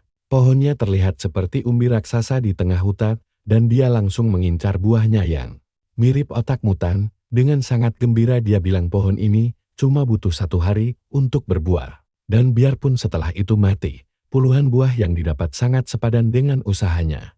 Tapi tiba-tiba saja, binar di mata si penjahat langsung padan karena buah itu mendadak layu tepat di depan matanya sendiri. Buah itu mengering dan memucat dalam hitungan detik. Si penjahat mulai panik mencari tahu siapa yang mencuri energinya. Tiba-tiba tanah meledak mementalkan segalanya. Dan jagoan kita muncul bersama babi hutan untuk menyelamatkan orang-orang yang terjebak. Penjahat itu shock berat, sama sekali tidak paham bagaimana bisa seorang peringkat C biasa lolos dari kendalinya. Si gila mencoba membalas dengan energi galaksi itu. Tapi jagoan kita menatap langit dan sadar masalahnya jauh lebih rumit. Sebuah tangan raksasa mendadak keluar dari portal dan mencoba meremukkan si babi hutan. Jagoan kita melempar tali dan menyuruh si binatang membawa anak-anak pergi jauh tanpa menoleh ke belakang. Dia langsung menyerang si penjahat yang kini punya tentakel luar angkasa. Meliuk-liuk di tengah kekacauan untuk menyelesaikannya. Jagoan kita melepaskan serangan energi biru dan menusuk dada si penjahat. Tapi orang itu bahkan tidak berkedip, malah bilang peringkat A saja bakal kesulitan melukainya. Dia menyukai bakat jagoan kita, lalu memutuskan untuk membalasnya. Dia melayangkan tinju sebesar gedung, dan jagoan kita mencoba menahan serangan gila itu. Hantaman yang luar biasa. Jagoan kita jatuh terkapar dan sadar kalau musuhnya ini benar-benar abadi. Nah, perhatikan bagian ini, karena situasi makin gawat dan bantuan masih lama. Beruntung, dia punya satu kartu as rahasia. Sebuah jimat sakti yang mulai mengikis tubuhnya demi mengubah kekuatannya secara total. Dia seketika berubah jadi setengah dewa dengan aura yang sangat mengintimidasi. Penjahat itu malah bersemangat melihat perubahan ini dan mulai bertarung serius. Melayangkan tinju kosmis demi menguji wujud baru jagoan kita. Tingkat kekuatan jagoan kita sekarang sudah jauh berbeda dan langsung melesat menyerang. Si gila itu bahkan tidak sempat melihat dari mana arah datangnya pukulan. Begitulah kecepatan luar biasa jagoan kita. Dan dia sadar pedang barunya ini bisa menembus pertahanan apapun. Lawannya mencoba memulihkan diri, tapi tekanannya terlalu gila. Keduanya bentrok langsung hingga menciptakan gelombang kejut raksasa. Ini murni adu kecepatan, dan jagoan kita berhasil menebas tubuh musuh seperti kertas. Membuat si penjahat shock berat, karena pertahanan logamnya hancur lebur begitu saja. Namun, jagoan kita tahu waktunya sangat tipis dan harus segera menyelesaikan pertarungan. Tubuh musuh hancur berkeping-keping di tanah. Dan jagoan kita mendarat dengan gaya yang sangat keren. Tapi si aneh ini ternyata mirip Merkuri hidup. Dia bahkan mengaku tidak menduga kekuatan besar jagoan kita. Sadar musuhnya terlalu curang. Satu-satunya jalan hanyalah melenyapkan dia sampai tidak bersisa sama sekali. Penjahat itu mengeluarkan semua kemampuannya dan memanggil pasukan klon untuk mengimbangi keadaan. Jagoan kita tidak mau kalah, dia membuat segel tangan untuk memanggil kavaleri emas mengerikan. Demi membalikkan keadaan. Serangan ribuan tentara itu langsung melibas semua klon musuh tanpa ampun. Si penjahat mulai panik melihat jagoan kita ternyata juga punya chat pemanggilan. Membuatnya tidak punya tempat untuk kabur lagi. Serangan itu telak mengenai tubuh aslinya, tapi energi jagoan kita habis total di saat yang sama. Dia kembali ke wujud biasa, mengira semuanya sudah beres. Tapi, cahaya biru di tanah itu menandakan si bos masih punya fase kedua. Jagoan kita jatuh ke dalam kehampaan dan mendarat di tumpukan mayat yang mengerikan. Di sana, seorang wanita berlayar panjang yang gila sedang memburu penyusup sambil mengeluh kalau misinya sangat membosankan. Jujur saja, musuh wanita ini memang tanda bahaya berjalan. Tapi kalian pasti setuju kalau visualnya digambar niat banget. Dia ditemani oleh kelabang raksasa yang dipenuhi mata aneh. Lalu tiba-tiba seorang kakek tua bermata merah muncul karena mencium aroma wanita di sekitar sana. Saat kawanan monster itu berkumpul, sebuah bayangan melintas cepat dan langsung menebas kepala si kakek hingga putus. Para musuh terkejut setengah mati akibat penyergapan mendadak ini. Dan kepala si kakek ini cuma jadi pajangan lantai. Seorang guru dengan aura luar biasa muncul bersama peliharaan Jiangxinya yang berwajah sangat tidak waras. Adegan beralih ke penjahat luar angkasa yang menculik jagoan kita ke dimensi astral. Sambil mengeluh karena panennya telah dirusak, dia memutuskan memindai pikiran jagoan kita. Menempelkan tangan di kepalanya untuk membaca seluruh riwayat hidup anak itu. Si penjahat mengira dia cuma anak yatim piatu biasa tanpa keunikan. Tapi dia menemukan sesuatu di memori anak itu yang membuatnya langsung panik. Dia menyadari ingatan si bocah bukan berasal dari dunia ini, melainkan sebuah mimpi buruk berisi para dewa dan tumpukan mayat. Tepat di tengah semua itu, muncul sosok emas dengan kekuatan yang jauh berbeda tingkatnya. Si aneh ini langsung kegirangan menemukan hal tersebut. Dia mengubah tangannya menjadi bilah tajam dan bimbang, apakah harus melenyapkan jagoan kita atau menjadikannya spesimen langka. Namun tiba-tiba saja, ruang di sekitar mereka retak dan seorang wanita berambut merah muda muncul menyuruhnya menyerahkan anak itu sekarang juga. Si gila tidak percaya pelindungnya hancur hanya karena kekuatan suara wanita itu. Dan si gadis menegaskan kalau dia akhirnya berhasil menemukan targetnya. Dia langsung datang dengan tendangan terbang dan melayangkan pukulan kuat yang pasti terasa sampai ke jiwa si aneh terpental jauh dan menghantam tanah dengan keras hingga melepaskan sanderaannya.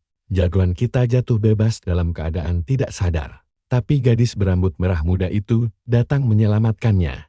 Dia menangkap jagoan kita dan jujur saja, dia beruntung sekali bisa digendong oleh waifu kelas atas seperti ini. Anak itu akhirnya terbangun. Tapi dia langsung kesal karena tidak sempat menghabisi monster tadi. Sang kapten sangat terkejut saat mendengar penjelasan kalau musuh mereka itu sebenarnya abadi. Penjahat luar angkasa itu kembali menyatukan tubuhnya yang seperti Merkuri di sana. Dan pohon aneh tersebut telah menumbuhkan buah yang tampak seperti otak raksasa. Sang kapten enggan banyak bicara dan langsung menghajar habis-habisan benih kejahatan itu sampai seluruh tempat runtuh. Tiba-tiba saja, Lin Yu dan babi hutan raksasa datang untuk memperkuat tim mereka. Dan dia berkata, kalau semua korban selamat sekarang sudah dalam kondisi aman. Si rambut merah melongo melihat ukuran buah raksasa itu. Dan jagoan kita menjelaskan kalau tumbuhan itu menculik orang untuk menghasilkan keanehan ini. Sang kapten memutuskan solusi terbaik adalah menghancurkan buah itu memakai tinjunya. Benda itu mulai berdenyut aneh membuat semua orang kebingungan. Di atas mereka, sebuah portal terbuka di tengah kekacauan dan mulai memindahkan buah-buah tersebut ke tempat lain. Buah-buah itu tiba di tempat gersang di mana si penjahat luar angkasa sedang menunggu kiriman. Dia mengaku hampir tewas di pertarungan tadi. Tapi ketenangannya tidak bertahan lama karena sang bos muncul dengan aura berat menuntut hasil panennya. Dia menjelaskan kalau hanya berhasil mengamankan 7 buah, karena jagoan kita dan sang kapten sangat menyusahkannya. Bos Aning menerima sisa hasil panen itu dan langsung memeriksa kirimannya untuk memastikan energinya berkualitas tinggi. Dia lalu berpidato khas penjahat, mengatakan kalau sebentar lagi dia akan membebaskan semua orang dari tanah tersegel itu. Adegan beralih ke markas Serikat Pemulung, di mana situasi berubah jadi sangat serius. Rapat puncak sedang berlangsung, dihadiri para pemburu terkuat di wilayah itu. Presiden Ming Yu, yang berwajah anak-anak tapi berperingkat ganda es, membuka pertemuan. Tapi Hoges, Wo is swagger in its purest form, say is way to be saving the world. Uncle Long immediately calls him out, say may soul probably bout on adet instead. Orang itu bahkan tidak malu dan mengaku kalau kencan adalah caranya mengisi energi. Gadis kucing bertanduk tampak kebingungan sementara sang kapten malah tertidur sampai mengiler di tengah rapat, membuat sang presiden membiarkannya saja agar rapat bisa terus berlanjut. Bocah itu langsung menuju inti masalahnya. Penjahat bernama Aning akan segera menghancurkan segel dan menyerang dengan kekuatan penuh mereka. Suasana mendadak tegang dan si baju zirah langsung menggebrak meja karena siap perang. Sementara Hugis cuma heran siapa orang itu. Nah, kita tunggu saja keseruan berikutnya. Kalian harus siap-siap, karena kita bakal melihat pertarungan paling gila di mana si tentara bayaran bertopeng memperingatkan kalau musuhnya bisa meratakan seisi ruangan sambil tertawa. Semua orang merasa kiamat sudah dekat, dan si bocah pun mengiyakannya. Kesempatan menang memang belum nol, tapi situasinya bakal makin kacau. Dari jauh, sang presiden terus memantau perkembangan bocah kita dan sangat yakin kalau cuma dia satu-satunya harapan untuk menang. Kelompok itu membawa buah misterius kelap bawah tanah Sevengers dan si botak. Maksudnya si bocah langsung muncul karena penasaran setengah mati. Dokter Gu langsung menjelaskan dengan heboh kalau benda itu ternyata punya kesadaran sendiri. Lin Yi cuma bisa melongo melihat ukuran buah raksasa di dalam tabung. Karena karakter utama kita makin bingung. Sang dokter pun menjelaskan kalau itu adalah pohon nuklir, sejenis tanaman yang berevolusi menjadi monster tingkat elit. Semuanya berawal dari benih yang meracuni tanah, lalu menyerap seluruh kehidupan hutan selama ratusan tahun untuk tumbuh. Semua tumpukan energi dahsyat itu akhirnya terkonsentrasi langsung di dalam otak tanaman ini. Bocah kita mulai curiga dengan pengetahuan mendadak Lei Yunxin yang tiba-tiba kesurupan. Maksudnya melamun, setelah menyadari kalau semua ingatan asing itu sebenarnya berasal dari ayahnya sendiri. Tiba-tiba, benda itu mulai bergetar kencang, pertanda bayinya hampir lahir. Di sisi lain, ada si wanita ular yang sedang santai di atas tumpukan mayat. Sementara sang pengusir setan berusaha membereskan kekacauan ini dengan penampilannya yang sangat memanjakan mata penonton. Dia langsung mengirim mayat hidup untuk menebas jiwa si musuh. Tapi monster keparat itu sama sekali tidak terluka dan malah tertawa mengejek serangan barusan. Tanpa bergerak sedikit pun, si musuh membiarkan zombinya mengeliminasi pria malang itu dalam. Sekali pukul, gadis berambut hijau langsung syok berat melihat rekannya dipulangkan ke lobi tanpa sempat melihat apa yang menyerangnya. Sang pengusir setan langsung menegaskan kalau makhluk ini bukan mayat hidup biasa. Ada tingkatan peringkat dari zombie putih sampai zombie terbang. Tapi Xiao Xiang berada di puncak tertinggi sebagai raja zombie yang legendaris. Gadis malang itu sadar kalau dia salah masuk server dan langsung mencoba kabur. Tapi sayangnya dia malah langsung terpotong menjadi beberapa bagian di tengah jalan. Benar-benar tamat untuknya, dan pengusir setan kita langsung memanfaatkan momen ini untuk mengambil barang rampasan langka yang terjatuh. Tapi si raja zombie masih menggeram karena ada kelabang raksasa yang ikut muncul. Sementara kekalahan telak justru terjadi di tempat lain. Coba kalian lihat ini. Kapten berambut merah muda kita dibantai 3-0 dalam permainan video oleh anak kecil. Sementara mereka asik bermain, sang karakter utama malah apes jadi tukang bersih-bersih sampah. Si kapten, yang tampaknya cuma unggul di bagian fisik saja, bilang kalau tugas si bocil adalah menemaninya bermain game sepanjang hari. Karena kesal setengah mati, dia mematahkan sapunya sambil mengeluh kalau hadiah misi kemarin sangat tidak berguna. Dia butuh kristal intis secepatnya untuk berevolusi. Dan untungnya si gadis kecil memberikan bocoran lokasi terbaik untuk mengumpulkan benda itu. Karakter utama kita langsung girang dan pergi menuju tempat bernama Ngarai Kekacauan. Hai meluncur turun secepat roket. Fokus melewati kawanan ular demi bisa mencapai labirin rahasia yang ada di bawah sana. Dia menggunakan beberapa clone roll untuk memeriksa jalan dan akhirnya berhasil menemukan surga. Kristal dengan persediaan harta karun yang tidak terbatas. Dia langsung menimbun semua barang itu. Tapi tiba-tiba sebuah lingkaran sihir raksasa menyala dan memunculkan penyihir misterius yang merusak momen indahnya. Gadis itu berdandan mirip penyihir anime. Dan karakter utama, kita langsung mengenali monster pendampingnya. Dia adalah Molin, elit peringkat A dari faksi Scavengers. Dia heran kenapa gadis itu ada di tempat terpencil begini. Tapi tampaknya dia datang untuk menyelesaikan sebuah masalah penting. Sementara itu, pertarungan melawan kelabang raksasa berjalan sangat sengit hingga sang raja zombie melancarkan tebasan yang mencabik musuhnya seperti kertas. Potongan tubuh monster berhamburan di mana-mana dengan sangat mengerikan. Monster besar ini benar-benar mengerikan dengan 1000 tangan yang kelaparan. Sang pengusir setan sadar rekannya sudah kelelahan, lalu menggigit jarinya untuk memusatkan energi demi mengaktifkan mata dewa untuk memindai musuh. Setelah matanya bersinar terang, dia akhirnya berhasil menemukan titik kelemahan monster itu. Dia langsung membunyikan lonceng dan memerintahkan sang zombie untuk menyerang bagian tengahnya secara brutal. Xiao Sang melesat bagai peluru penuh amarah yang menembus tubuh kelabang hingga menciptakan hujan. Daram, sang pengusir setan mengakhiri ritual dengan perintah eksekusi, memotong monster itu menjadi ribuan bagian dalam sekejap mata. Kalian pasti setuju kalau momen ini sangat emosional, karena sang raja zombie dengan sigap langsung menangkap tubuh majikannya yang pingsan kelaparan. Maksudnya kelelahan, setelah bertarung mati-matian melawan monster mengerikan itu. Sementara itu, para monster terbang mulai bergosip heboh dan berencana untuk memanggil leluhur mereka agar bisa membasmi semua orang yang ada di sana tanpa sisa. Dia melewati portal langsung menuju ke lembah pemurnian abadi. Dan dua anak kecil di sana langsung panik setengah mati melihat energi kehidupan si gadis kucing. Sudah habis total. Dia mengorbankan sisa umurnya sendiri demi mengalahkan monster itu sendirian. Karena sang kepala sekolah sedang bertapa. Kini tugas berat jatuh kepada karakter pendukung untuk menyelamatkannya.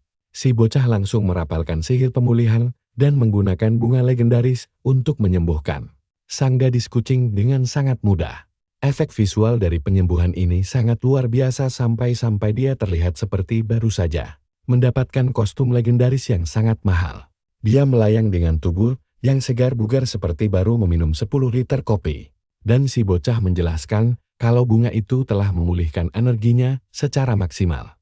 Tapi suasananya langsung menegangkan karena markas mereka telah ketahuan. Membuat yang lain panik lantaran sang guru belum selesai berlatih. Si gadis kucing langsung tersenyum licik. Jenis senyuman dari seseorang yang sudah tahu cara menyelesaikan semua masalah dengan menggunakan kekerasan fisik. Sekarang kita beralih ke gadis berseragam sekolah yang membawa lingkaran sihir, di mana seekor marmut berkacamata tiba-tiba melompat keluar dari sana. Si pemuda berambut merah pun bingung melihat kolaborasi aneh antara sihir dan hamster ini. Dia mencoba kabur diam-diam dalam wujud roh sambil membawa barang rampasan. Tapi nasibnya sangat buruk, karena ada kristal yang jatuh dan membocorkan posisinya. Molin langsung menyadari kehadirannya, membuat karakter utama kita pasrah akan ajalnya. Gadis itu langsung menyiapkan jurus ledakan bintang yang bersinar lebih terang dari matahari, lalu meluncurkannya untuk menghapus pemuda malang itu dari server. Dia mendadak muncul dengan mandi keringat sambil berteriak kalau mereka adalah rekan satu tim. Sebelum terkena serangan lagi, 10 menit kemudian, situasi akhirnya mereda setelah dia menjelaskan kesalahpahaman ini. Dan Molin baru sadar kalau itu hanyalah klon tipuan. Molin akhirnya menerima alasan itu dan menyuruhnya pergi membawa kristal yang sudah dia ambil. Tapi dia memperingatkan agar tidak membocorkan pertemuan rahasia ini kepada siapapun. Jika berani membocorkannya, nyawanya akan langsung melayang di dunia nyata. Karakter utama kita tentu tidak bodoh dan langsung kabur membawa rampasannya sebelum gadis itu berubah pikiran. Si marmut langsung kesal dan bertanya kenapa dia membiarkan pencuri kecil itu mengambil barang secara gratis. Tapi sang gadis kucing mengabaikannya karena sedang fokus merapalkan ritual sihir.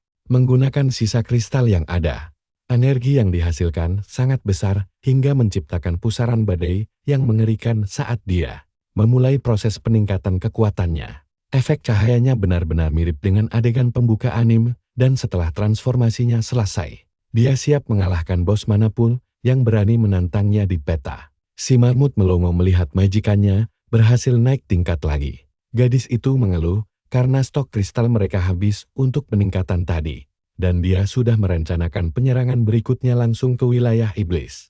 Tujuan mereka sekarang adalah membersihkan wilayah dari semua pengganggu yang menyebalkan.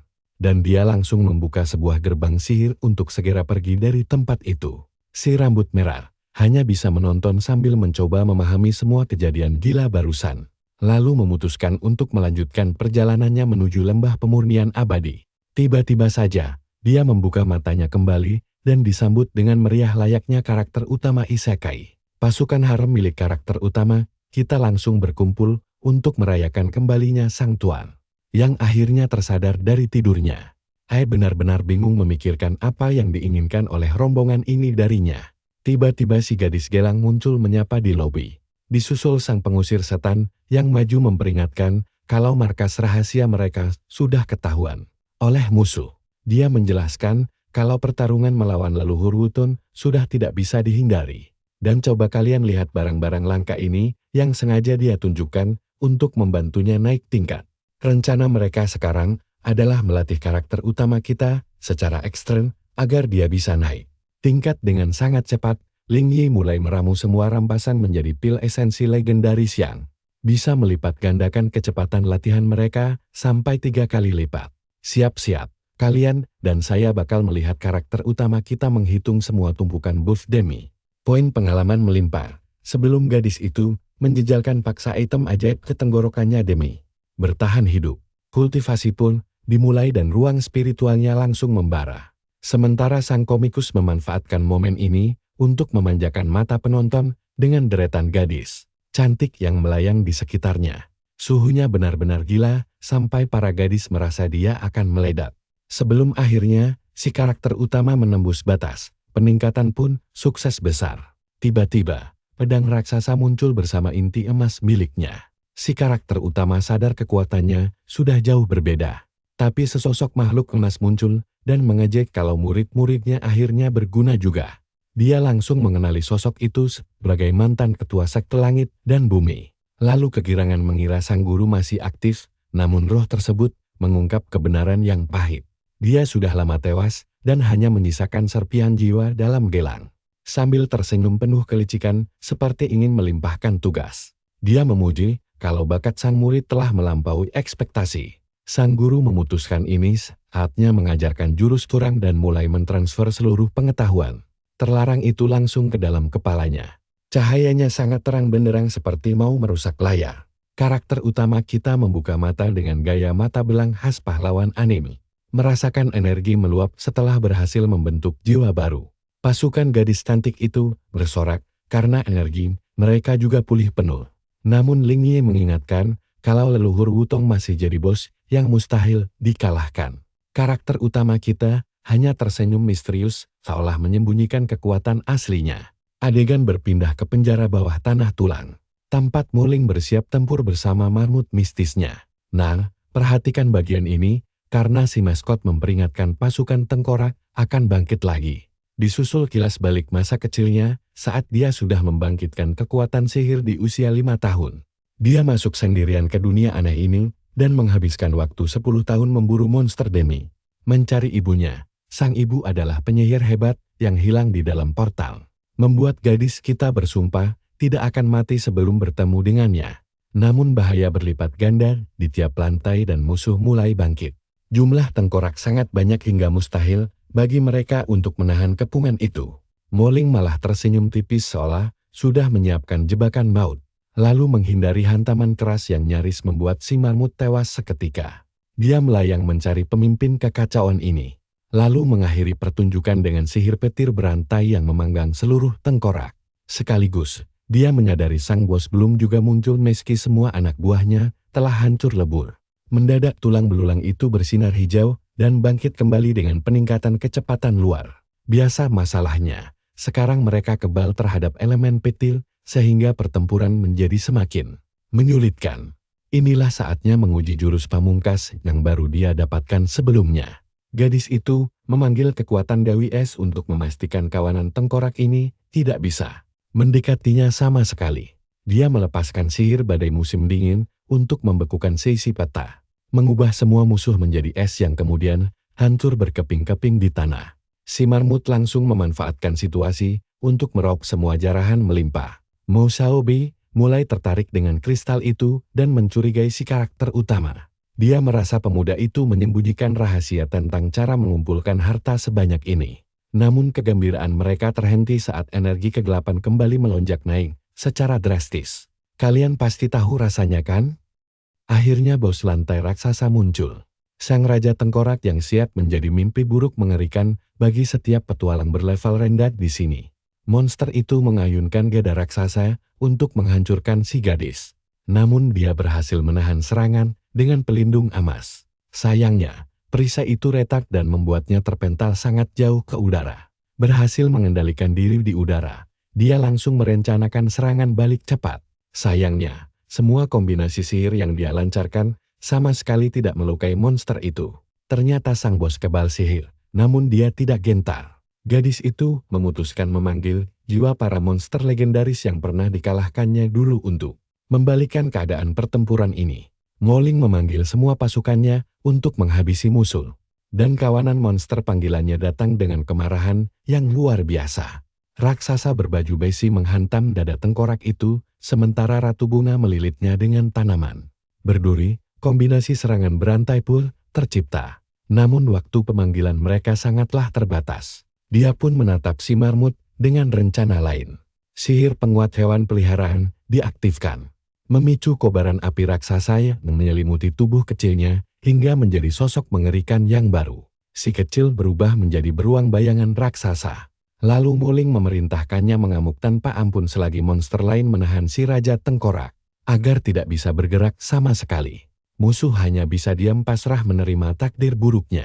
Beruang peliharaan kita menerjang sangat keras, hingga menghancurkan seluruh tubuh monster itu. Menjadi kepingan debu. Monster itu hancur menjadi puing, dan beruang kita meraung menang. Namun tiba-tiba, tengkorak berapi hijau melayang di sana. Membuat Muling sadar makhluk itu belum sepenuhnya musnah.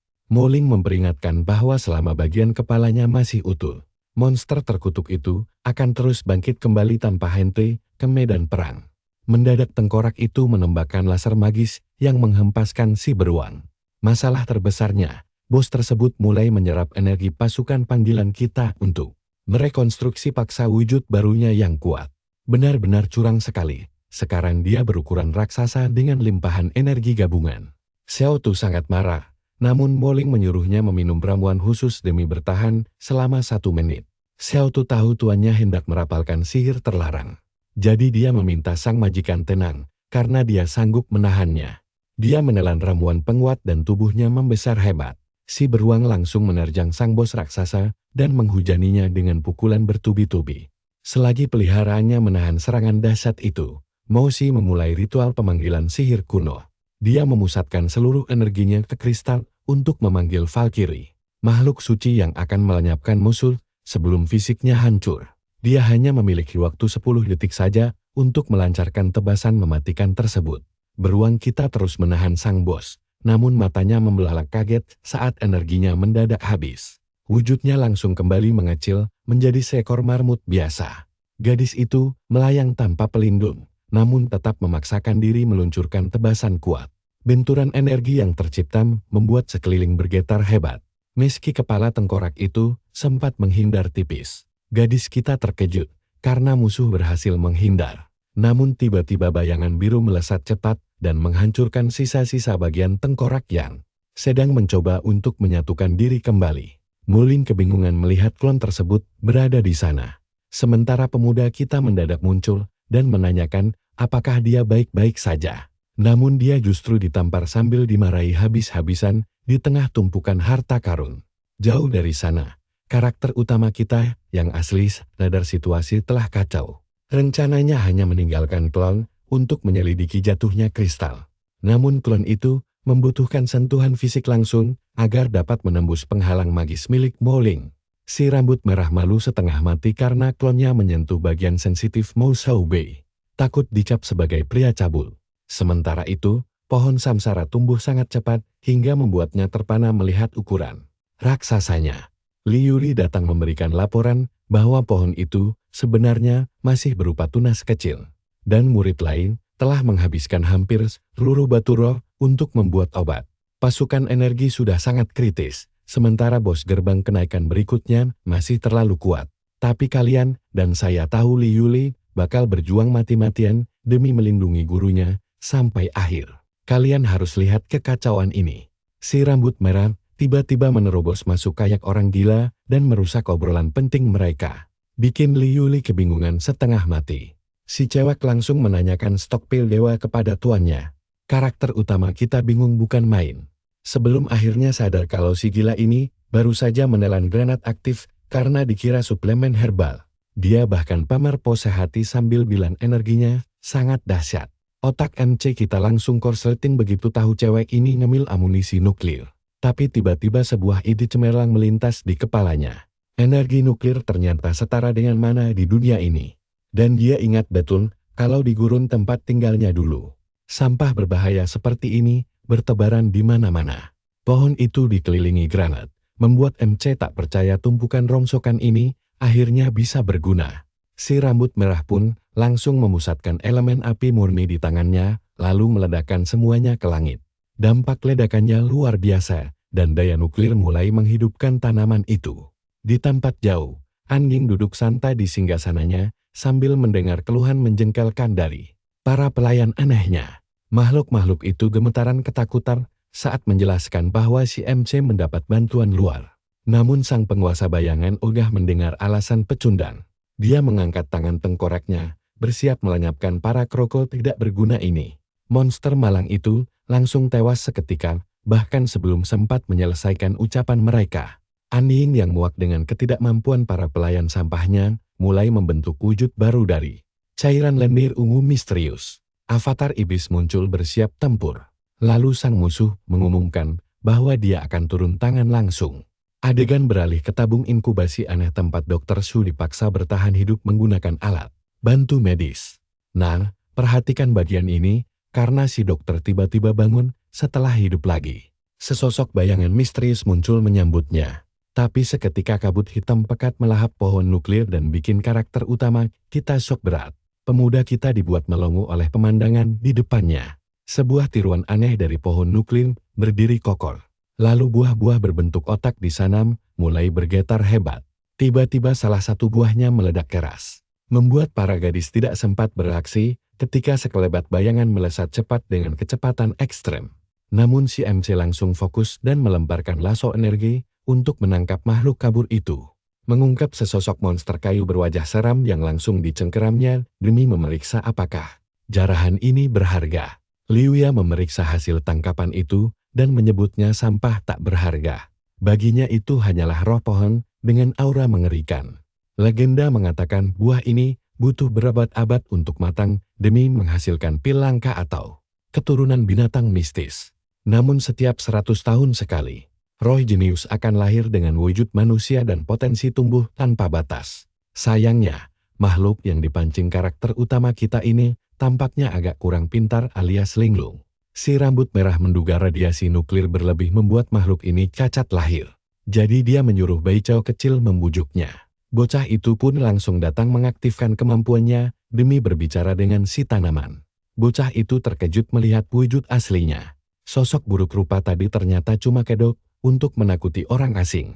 Dan kini, dia memamerkan wujud aslinya yang berupa peri cahaya yang imut.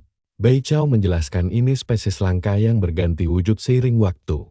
Sementara di laboratorium pemulung, kaca jendela hancur berantakan akibat satu pukulan telak. Para penjaga berlarian meminta bantuan darurat karena otak mutan di tabung raid misterius. Mereka menyisir seluruh area, namun nihil tanpa hasil.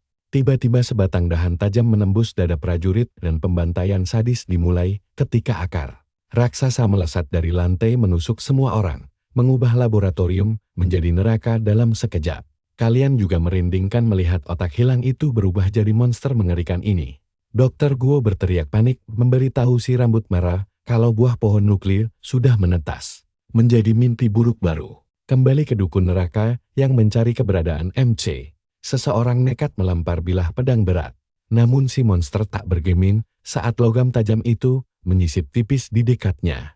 Dia bahkan mengejek dengan menanyakan apakah itu taktik andalan mereka. Tapi langsung tertebas menjadi dua bagian tepat sebelum tawa sombongnya selesai bergema.